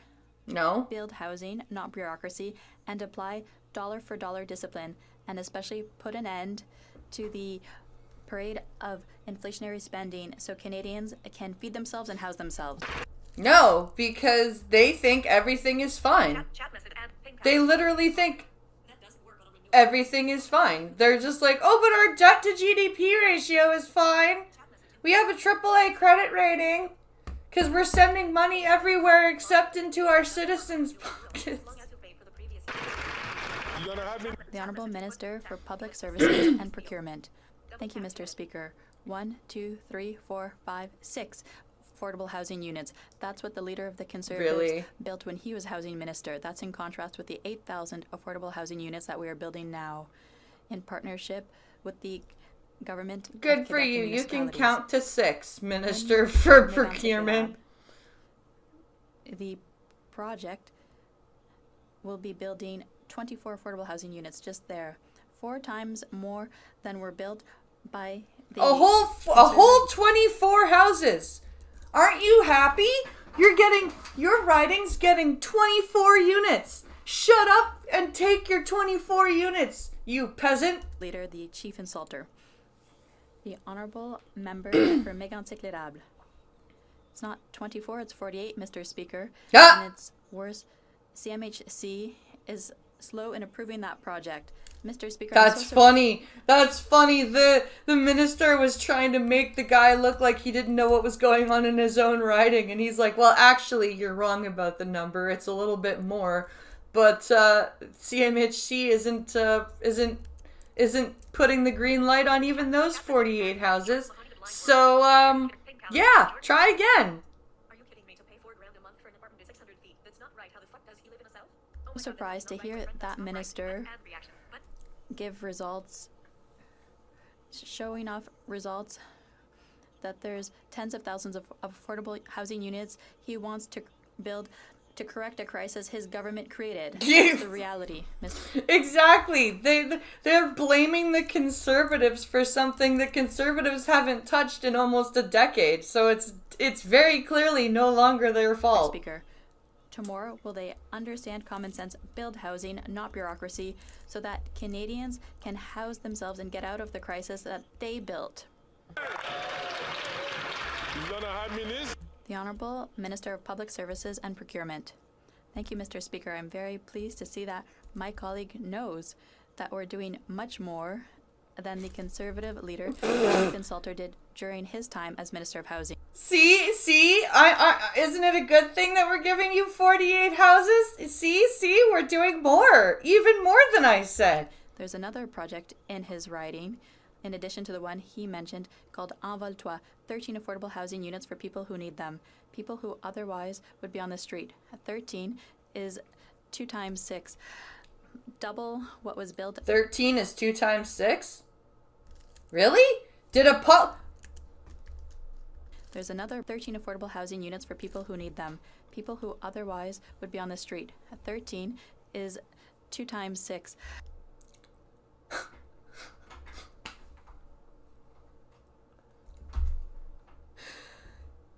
Way to prove you guys don't know how to do math.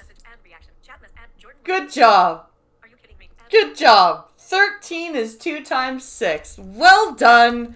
Well done, Liberal Minister. Thank you for very succinctly proving that your government cannot do math. And on that note, I'm going to let you guys marinate on that because I'm going to do a bathroom break and then we're going to come back and finish this. So here's the be right back screen. I'm going to quickly run to the bathroom and I will be right back and we can hear what the Conservatives has to say to 2 times 6 is 13.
key.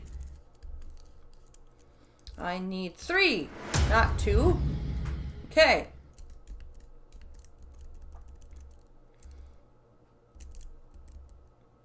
Here we go. All right. Let's see what the answer to 13 is 2 times 6. Double what was built by the Conservative leader, the chief insulter, during his whole term for the whole country.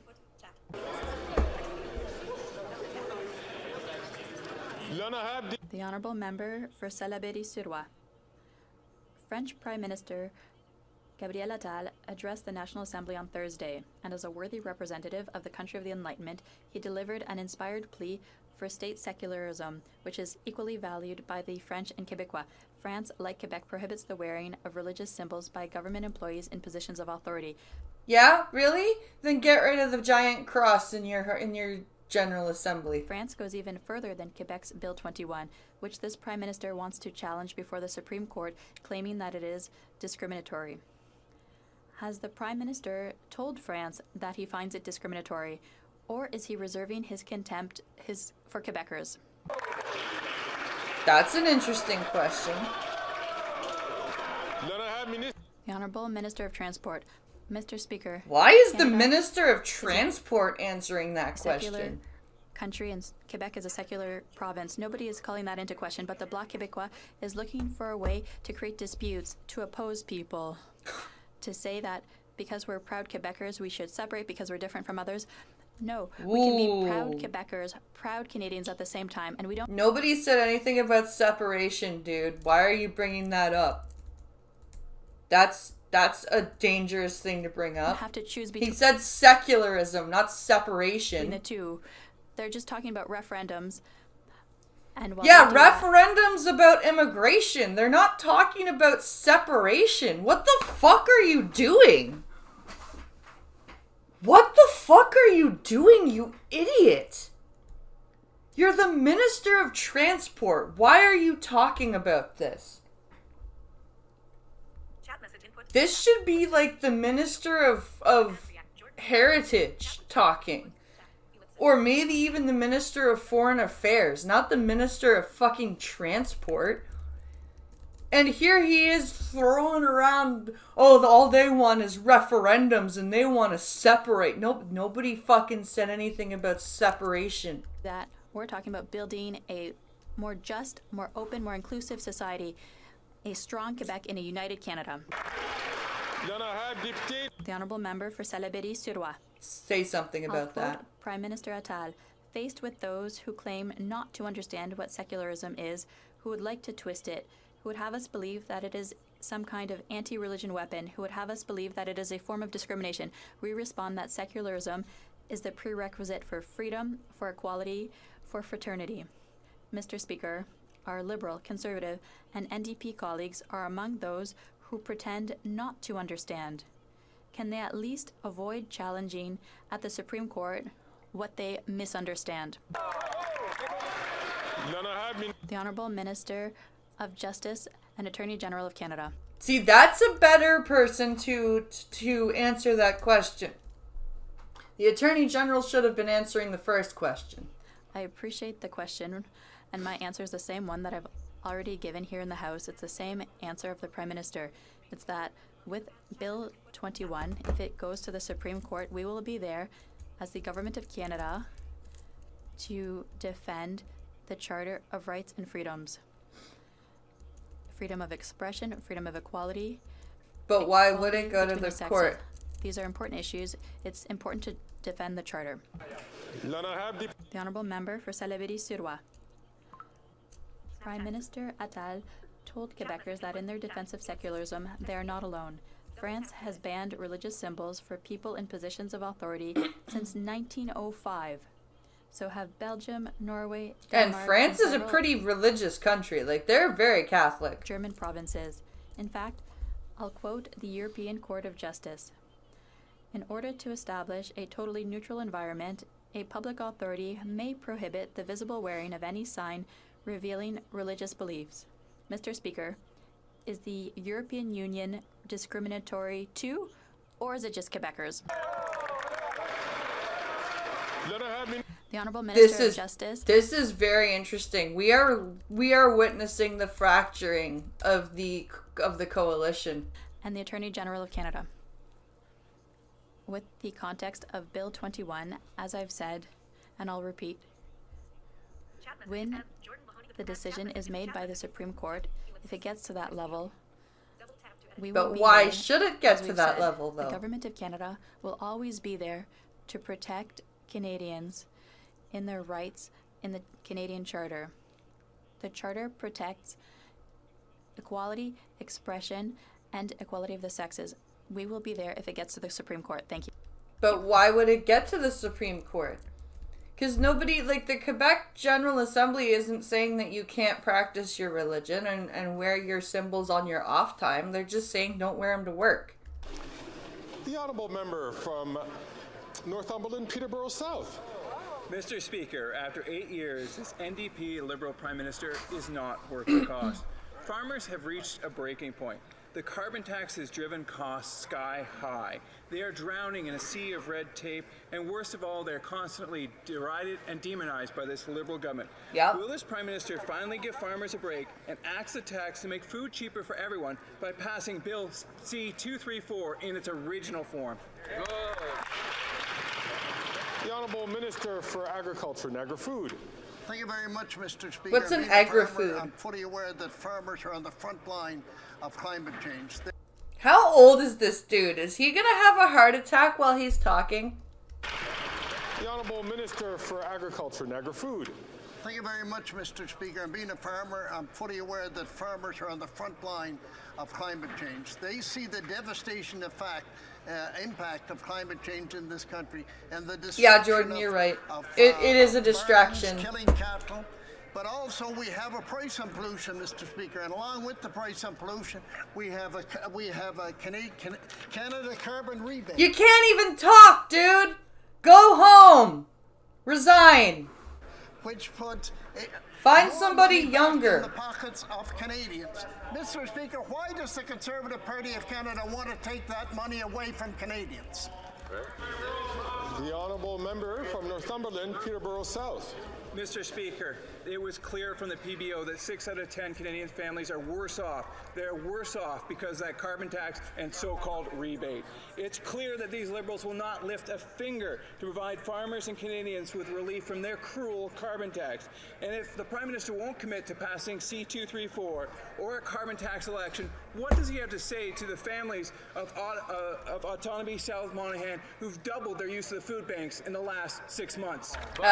He has to say, fuck you, give me more money. The Honourable Government House Leader. Mr. Speaker, I would respond to the Honourable Member that he just should advance a couple rows up here. I could introduce him if he'd like. Speak to the Opposition House Leader. Bill C-234 is completely in their hands. If they would like to bring it to the floor for a vote, we could deal with it. But while I'm on my feet, Mr. Speaker, and we're talking about doubling, C-59 is something he could also do something about, which would bring the carbon rebate to double what it is today. Let's pass that. Oh, yes, let's spend more money. Let's print more money and throw it out to people and hope that they won't see this as a desperate election buy. Yes, let's do that. Impact for the constituents that he serves and bring a better carbon rebate to rural Canada. Here, here. The Honourable Member from Battle River, Crowfoot. On April 1st, that Prime Minister hiked the already crippling carbon tax by 23%. Jake from Vermeer's Dairy near Camrose calculated that by 2030, he will be paying nearly $1,500 a month in additional carbon tax for the daily milk pickup alone. That is higher costs that consumers are forced to pay. $1,500 a month just to have his milk picked up. That's literally just for the milk. That's not for any other farm operations. Liberal policies. After 8 years, that NDP Liberal Prime Minister is simply not worth the cost. So my question for those Liberals is this. Will they pass Bill C-234 in its unamended original form so that Canadians can afford to eat? All you have to do is take it down to your official House Leader and get them to vote on it. Yeah, except you guys are all going to outvote them, so it doesn't matter. He wants to know, are you guys going to vote in favor of it if they do bring it, or are you just going to vote it down? The Honourable Minister for Natural Resources and Energy. It is important that people are not talking nonsense in the chamber. The parliamentary budget officer actually said that he was extremely... You're right. It is important that people aren't talking nonsense in the chamber, so maybe all of you guys should stop. ...by the opposition's selective use of the facts and their spin. Now 300 Canadian selective use of the facts. The price on pollution is the best way to reduce carbon emissions in a manner that actually... Oh, you paid off 100 more economists, did you? ...addresses affordability. It is a true shame in this House that we have a climate-denying opposition, one that doesn't care about affordability. It is truly a shame. Wait, so the opposition denies that climate exists? I don't think anyone denies that climate exists. Why do you say climate denial? Saying climate denial just means that you don't think that weather and climate are a thing, and I don't think there's anybody that would say that. I think what you mean to say is climate change denial. And even then, I don't know anybody that says there isn't climate change. What's debatable is how much of it is human driven and how much of it is the planet's natural climate cycle that constantly changes. Like, come on. The Honourable Member from Winnipeg Centre. Mr. Speaker, oh, look, an grocery NDP. CEOs make record profits. Students are having to turn to campus food banks to eat. When I spoke with Carleton University students, they told me food bank usage is on the rise, up 140% on campuses across the country. Students should be focused on studying for exams, not on starving. In this year's budget, will the Liberals finally put a stop to grocery CEO price gouging that's forcing students to turn to food banks? That's what I'm wondering. This budget is going to be a very interesting one because it's the NDP and the Bloc Québécois are going to be very, very keen on what's going and not going to be in this budget. And if they don't like it, we may very well see a confidence vote. The Honourable Minister for Innovation. Mr. Speaker, I'd like to thank my colleague for her question, but it seems that she's been missing on some of the great announcements we've been doing for the last 2 weeks, Mr. Speaker, explaining Canadians how we're going to help them. Mr. Speaker, we just announced a national food school program, Mr. Speaker. This is going to be helping more than 400,000 kids in this country because we understand, Mr. Speaker, something that the Conservative can never understand. They repeat the same thing for 8 years. Confident nation invest in their people. Confident nations invest in their kids. Confident nations invest in their worker, Mr. Speaker. On this But you're not investing in any of those things, though. That's what we're going to be doing. The Honourable Member from Timmins James Bay. For years, people in Attawapiskat have lived in mold-filled homes, sheds, and even tents on a tiny plot of land. This is because the feds and Doug Ford refused to transfer land so they can build the homes they need. The Liberals would rather protect the land interests of the mining giant De Beers, a corporation that made $21 million from the sale of a single diamond in Attawapiskat. They're putting the interests of De Beers ahead of people who desperately need safe homes. When will the Liberals stop stalling and give the land back to the Cree of Attawapiskat? Is that that sounds like an independent guy. I think that might be an independent. The Honourable Minister. Thank you very much, Mr. Speaker, and I thank the member opposite for his years of advocacy for the rights of Indigenous people, including for the people of Attawapiskat. As the member notes, Attawapiskat is currently landlocked. Indeed, they're looking for more land to build those necessary houses to help the community grow. I've been communicating with the province of Ontario, who currently is the owner of the land, and we will continue to ensure that Ontario understands the urgency of this work. That is the lamest answer ever. Good job. Good job. Well done. Good job. The Honourable Member from Kingston and the Islands. Mr. Speaker, Danielle from Alberta knows that she gets back more in the Canada carbon rebate than she pays through the federal backstop on pricing pollution. Premier Smith, Danielle, actually did the math herself and came to the conclusion that, quote, I would say that I probably ended up better off with that transfer, end quote. Can the Minister of Environment and Climate Wasn't Change that a please quote from inform 2 years Danielle ago? and other Canadians of what they should expect to see in their bank accounts today as a result of the Canada carbon rebate? Isn't that a quote from 2 years ago? And how much this policy is helping Canadians with the cost of living while at the same time protecting the environment for generations. Oh, shut up. Money is not going to protect the environment. Environment and climate change. Thank you, Mr. Speaker. I would like to thank Danielle for her testimony. With the next quarterly carbon rebate payments starting to arrive in Canadian bank accounts and mailboxes as of today, in Danielle's province of Alberta, a family of 4 will receive up to $450 4 times this year, Mr. Speaker. Mr. Speaker, over 300 economists. It was 200 last week. It's now 300. Yes, we ran out and we bought 100 more economists this past week to testify for us. Coast to coast agree that the evidence showed that not only does carbon pricing reduce pollution in Canada, but it does so at a lower cost than any other approaches. What a Pricing ridiculous. works. It can support Canadians. It was 200 economists last week. Now it's 300. The honourable member from Lethbridge. On April 1st, the Prime Minister hiked the carbon tax by 23%. Every single week, I hear from dozens of constituents in my area who are telling me that they're struggling to be able to buy food, groceries, necessities. Food bank in my area has more than doubled in recent months. After 8 years of this NDP Liberal Prime Minister, he is just not worth the cost. That is clear to Canadians. So Conservatives have put forward a common sense solution. It's called Bill C-234. This government decided to gut it by bullying their senators. Will the Prime Minister choose to rescind and allow the bill to go forward in order to save Canadians a whole lot of money by scrapping the tax from farmers? The Honourable Minister for Employment and Workforce Development. Speaker, at the risk of putting holes into what they think is a good Tory story, let's look at some of the facts. 97% Is that farm Piglet workers again? are exempt from price on pollution. Tyler McCann at committee, Mr. Speaker, indicated, and he is from the Canadian Agri-Food Policy Institute, indicated that there is no data to support carbon pricing and any increase on the price of food in Canada, full stop.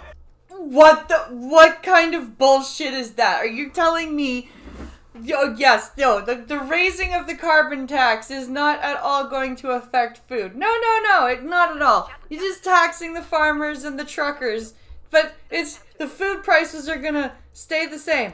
It's gonna be fine. Trust me, bro. Mr. Speaker, our Canada carbon rebate gives money back to more than 8 out of 10 Canadians. If they want the bill back, bring it back to the House. They can do it. I'll ask the honourable member from Peace River Mackenzie, please, to wait his turn. He's an very experienced member of this House. The honourable member from Lethbridge. No matter what this government does to try to distract, the facts remain the same. Canadians are struggling. They cannot make ends meet. And of course, it starts with groceries and fuel at the pumps and being able to heat our homes. After 8 years, this NDP Liberal Prime Minister just is not worth the... I think I've heard enough, my friend. Its government is failing your government is failing its people and need to be voted out. Yep. Certainly not the cost of the punitive carbon tax. They Conservatives do. put forward a very common sense bill, C-234, which would axe the tax from farmers and save Canadians a whole lot of money. The Prime Minister and the Environment Minister put pressure on senators, bullying them into gutting this bill. Will the Prime Minister agree today to allow this bill to go forward in its unamended original form? And will you guys vote properly on it instead of just quashing it? The Honourable Government House Leader. The honourable member may have missed my earlier answer, but I could repeat it if she would like. The bill in question, C-234, is a bill that the Conservatives could call anytime and we could deal with and debate in this House. And while I'm on my feet, once again, I would like to add, and I perhaps want to correct something I said a little earlier to the other honourable member. This member could help a lot of Albertans out if she just get out of the way of the fall economic statement legislation, which doubles the top... Get out of the way? Really? He's gonna use that line from Trudeau? Get out of the way, huh? Just get out of the way. Get out of the way and let the federal government take over jurisdiction. Speaker, 20% instead of 10%.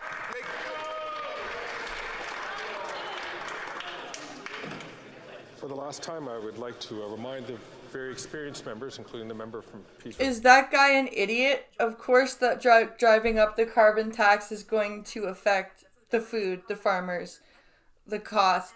Oh, you're in horticulture? Cool. For Mackenzie, that he should only take the floor when he's recognized by the Speaker. L'honorable député de Beauce. The Honourable Member for Beauce. Oh, I hate this chick.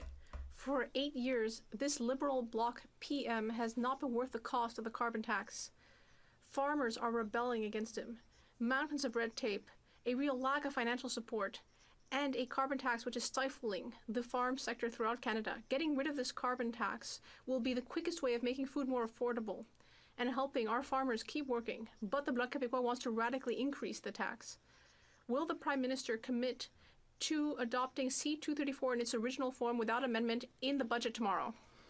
But you can go down and get we will deal with it when you introduce it. Blah, blah, If the Conservatives blah. had an ounce of intellectual integrity, they would admit to Canadians that 97% of fuel used on farms where there is pollution pricing is not taxed by the federal government. Oh! 97% of really, where's your facts for that?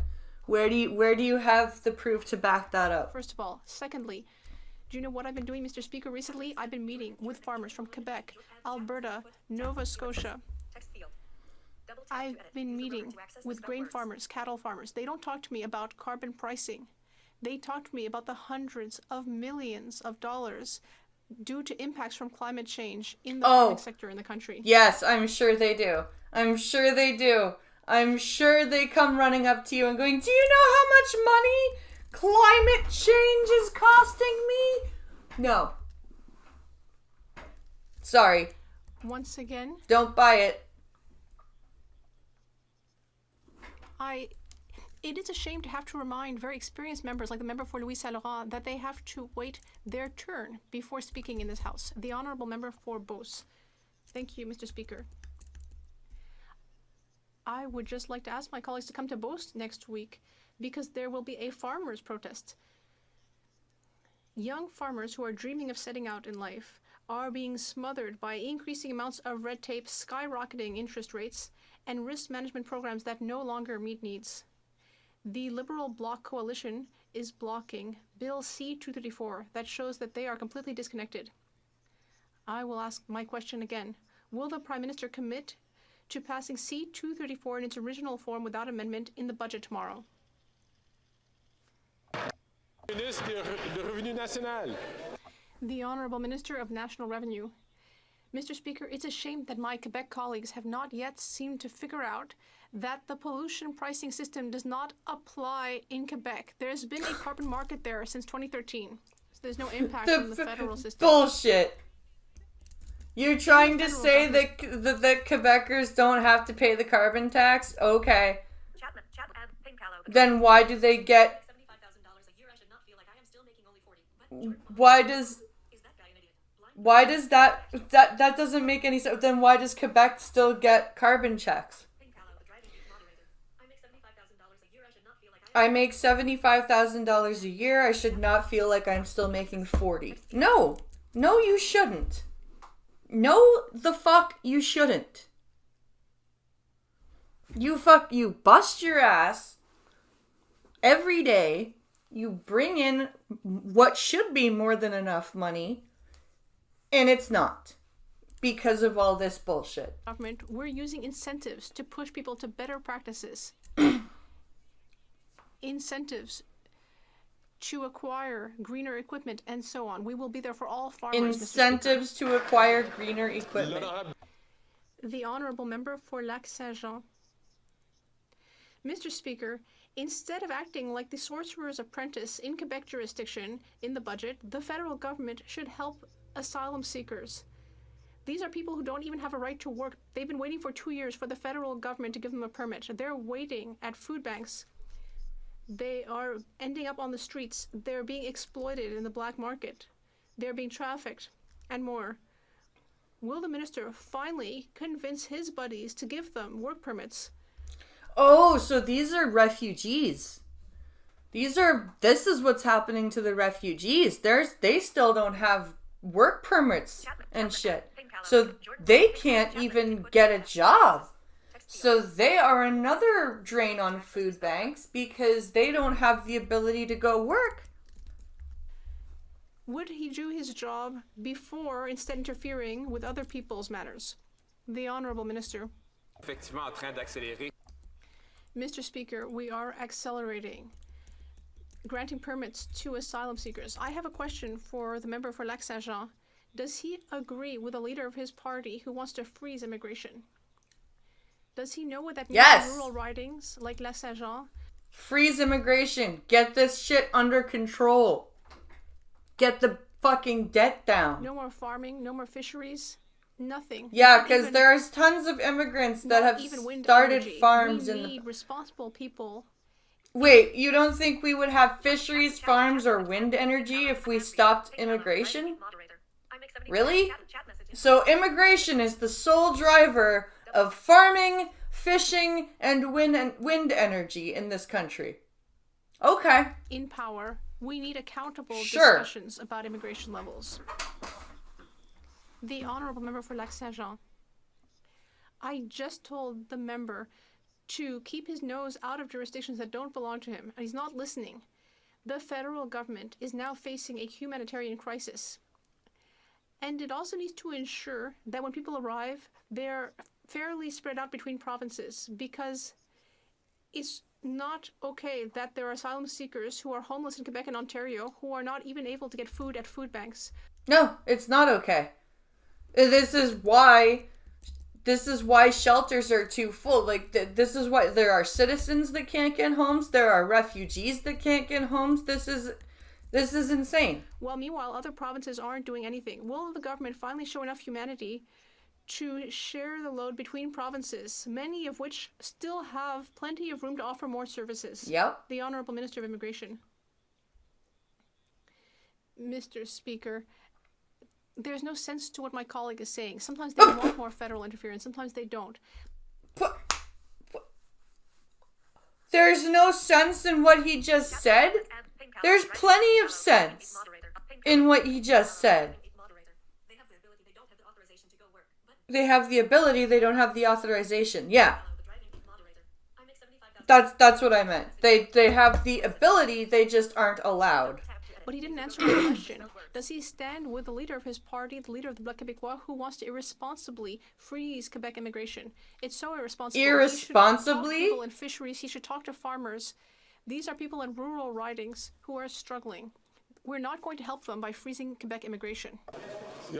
Oh wait, they need all the migrant workers because they can't do the work themselves. Is that it? Member from Kelowna Lake Country. Mr. Speaker, after 8 years of this NDP Liberal Prime Minister, life has gotten worse for Canadians with higher taxes and higher mortgage payments. The Liberals' wasteful deficit spending left interest rates at 5%, hurting families with mortgages coming up for renewal. And banks are putting more money away for possible mortgage defaults. Now, this means people losing their homes. Ask the honourable member to start again.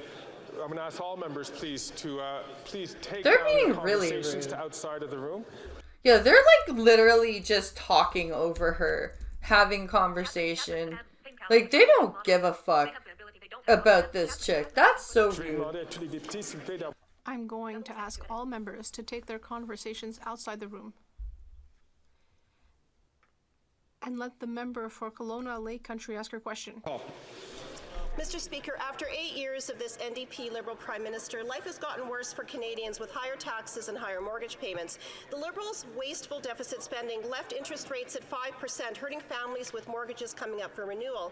The banks are putting more money away for possible mortgage defaults, and this means more people losing their homes. We're hearing of people no longer meeting mortgage stress tests, having to sell their home, forcing them to rent, paying rent more than their actual mortgage payments.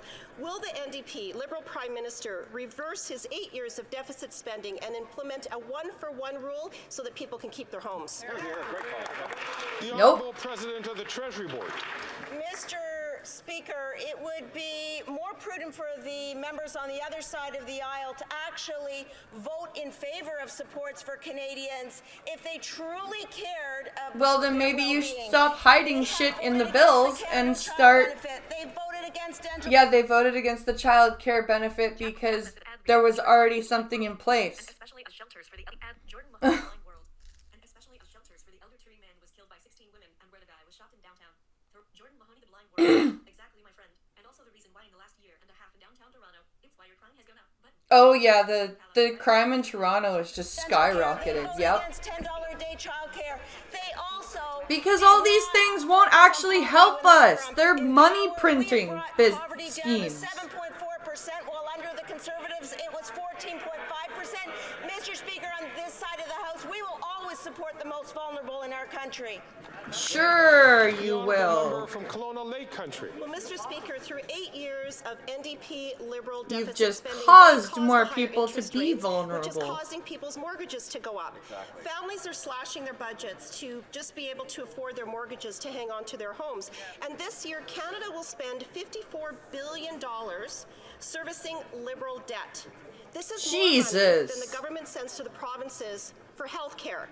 A dollar-for-dollar rule would fix the budget. Combined. That's more money combined than the federal government sends to all of the provinces for health care. Not just one province, all of them. Rates. This NDP Liberal Prime Minister is just not worth the cost. Will the Prime Minister reverse 8 years of deficit spending and implement a dollar-for-dollar rule? He's corrupt. The Honourable President of the Treasury Board. Mr. Speaker, on this side of the House, we know how to ensure that we have a prudent fiscal situation as well as to support Canadians, especially in their time of need. We have the time of need that we created.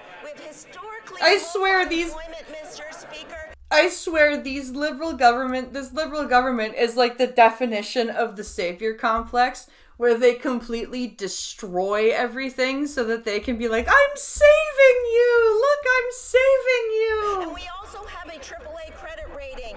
Our upcoming budget will build on that work by putting forward new funding for housing. What's a large pile of cats called a meowtain?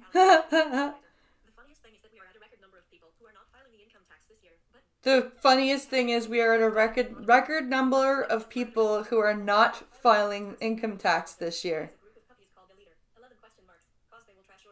Why is a group of called a leader? Because they will trash your place. That's funny. Ensuring that we are there for children with a national school food program for 400,000. Don't you care about the children? To vote with us. Thank you. L'honorable député de Montmagny-Lillet, Kamouraska, Rivière-du-Loup. The honourable member for Kamouraska, Montmagny-Lillet, Kamouraska, Rivière-du-Loup. Thank you, Mr. Speaker. After 8 years of this Liberal government, home ownership is harder and harder. Something of wolf. 95.2% in mortgage rates in some parts of Quebec. It's increasingly difficult for young people to get a mortgage. This Prime Minister is much too expensive. He's just not worth the cost of mortgage payments.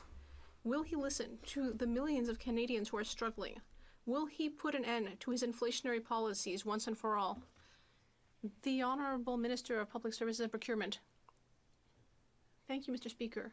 1, 2, 3, 4. Oh, 5, here 6. we go. He's counting to 6 again. That's the number of affordable housing units. Good job. Good boy. You counted to 6. Of Housing. Listen to my colleague's question. When I look at the projects in his writing, well, 41 units of affordable housing were built in his writing just over the last few weeks, thanks to the municipality. Wait, you guys built 41 houses in a few weeks? Why do you guys keep telling us that you're building houses in a few weeks? Are you just I swear to God, they're just doing like the modular The shit. leader of the opposition called incompetent, by the way. Like Pincalo said. So the leader of the opposition only managed to build 6 throughout his entire time throughout the country. Which of the two systems is more incompetent? Let me ask you that. The honourable member for Sudbury. Mr. Speaker, the federal carbon pricing system... Federable? ...was designed to keep life affordable for families by What's a putting money federable? back to their pockets. The next quarterly payments will be sent to Canadians' bank accounts and mailboxes starting on April 15th. Can the President of the Treasury Board tell this House how these rebates will reduce emissions? Can I help you kick my kiss ass by and have you explain how money will reduce emissions? President of the Treasury Board. Yes, please Mr. explain how Speaker, money reduces emissions, please. When conservatives deny climate change, they are also denying science. With our carbon pricing system, we are making big polluters pay and giving more money back to Canadian families. How is that climate science?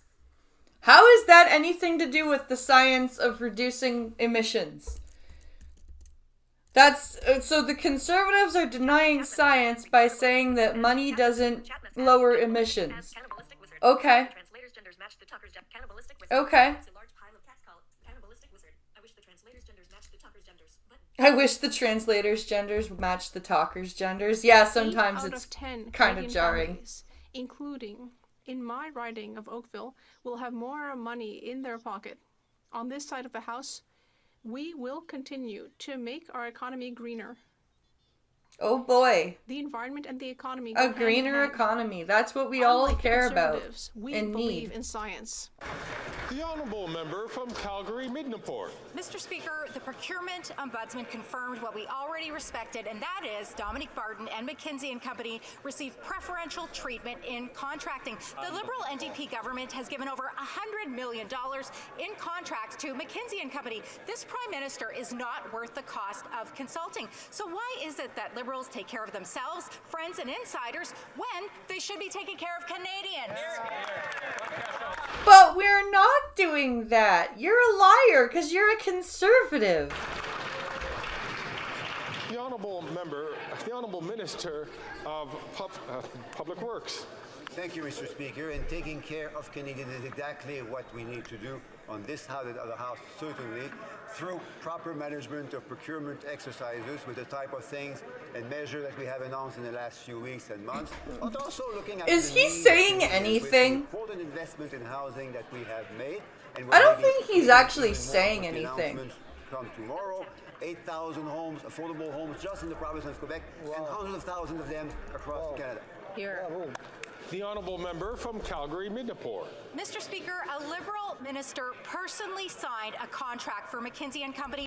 Mr. Speaker, a Liberal minister personally signed a contract for McKinsey & Company for $5.7 million.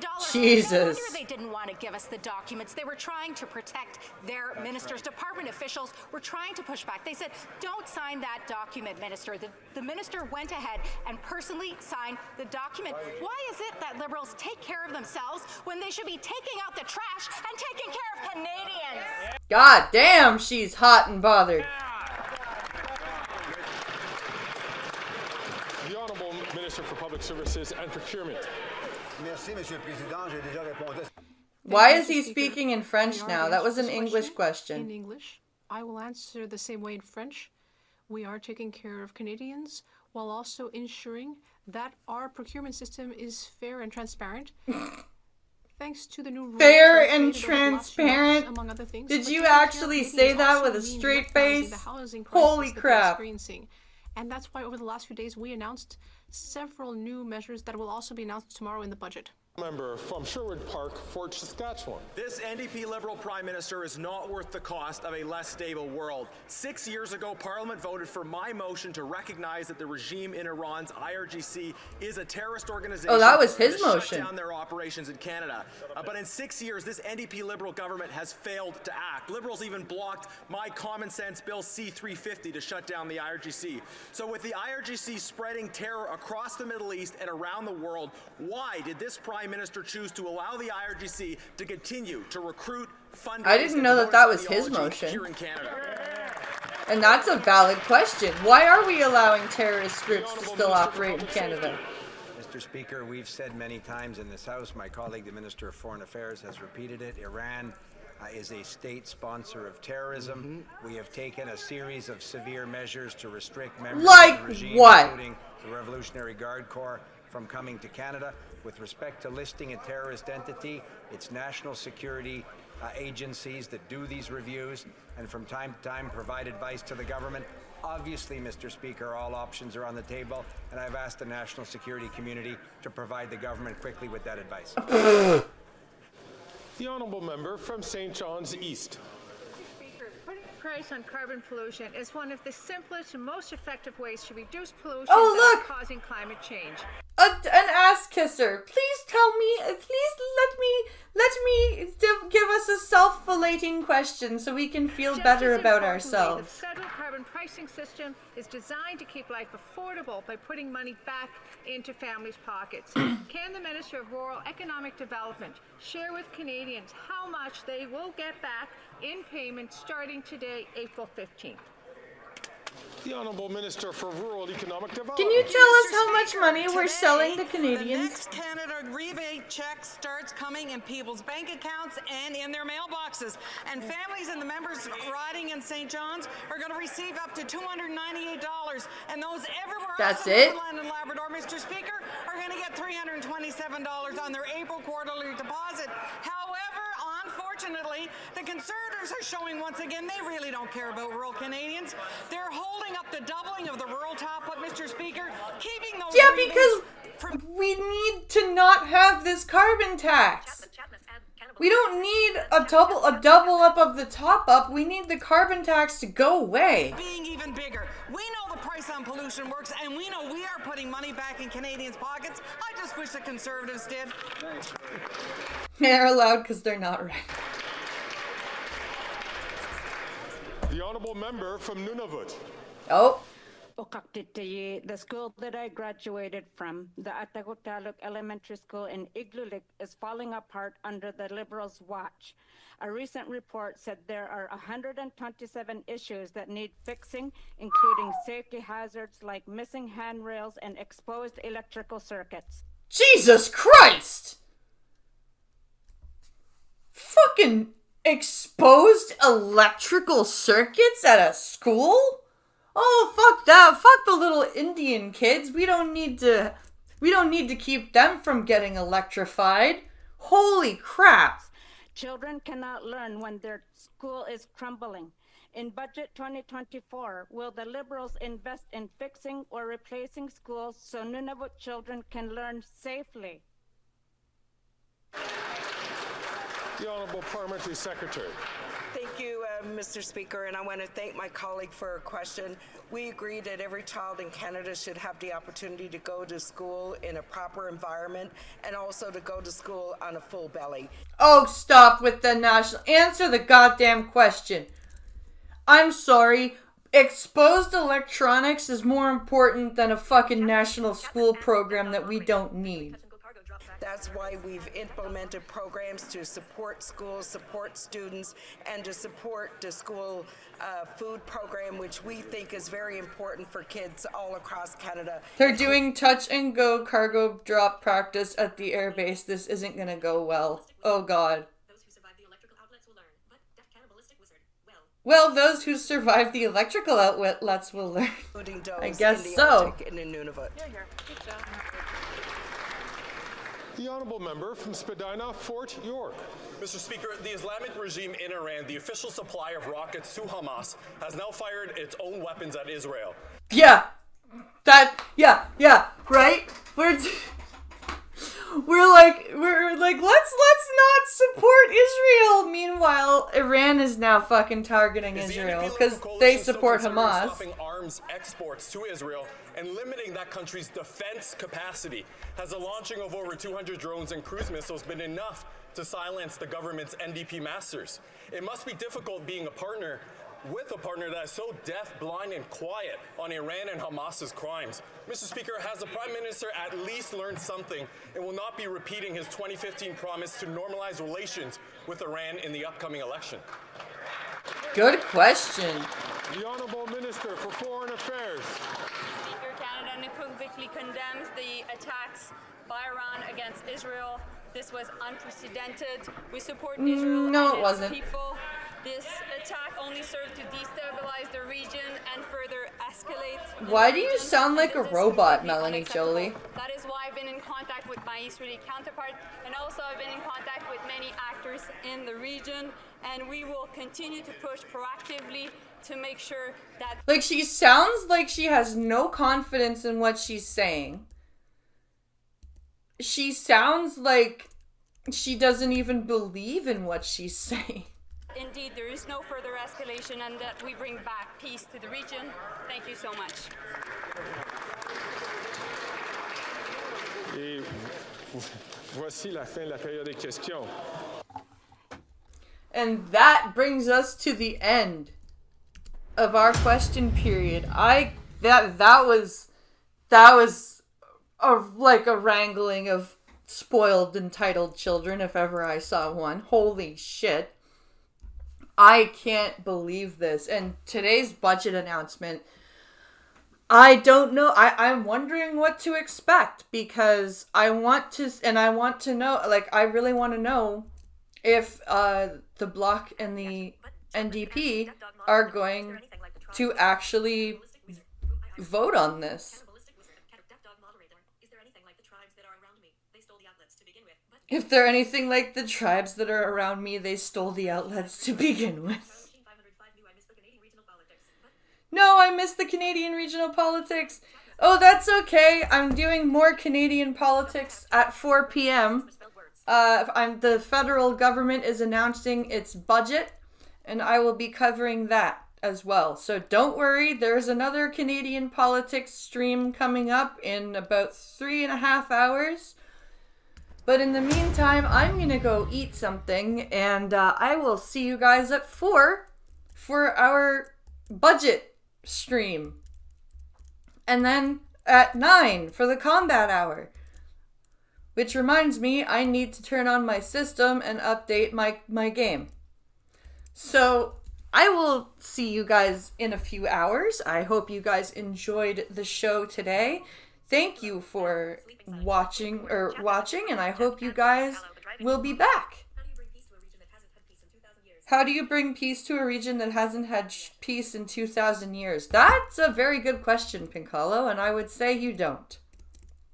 That's what I would say. I would say you build a giant wall and leave them to their devices. Anyway, I hope you guys enjoyed yourselves, and I will be back around 4 for our budget announcement. So thank you very much for watching, and I will see you all in a bit. Bye, everybody!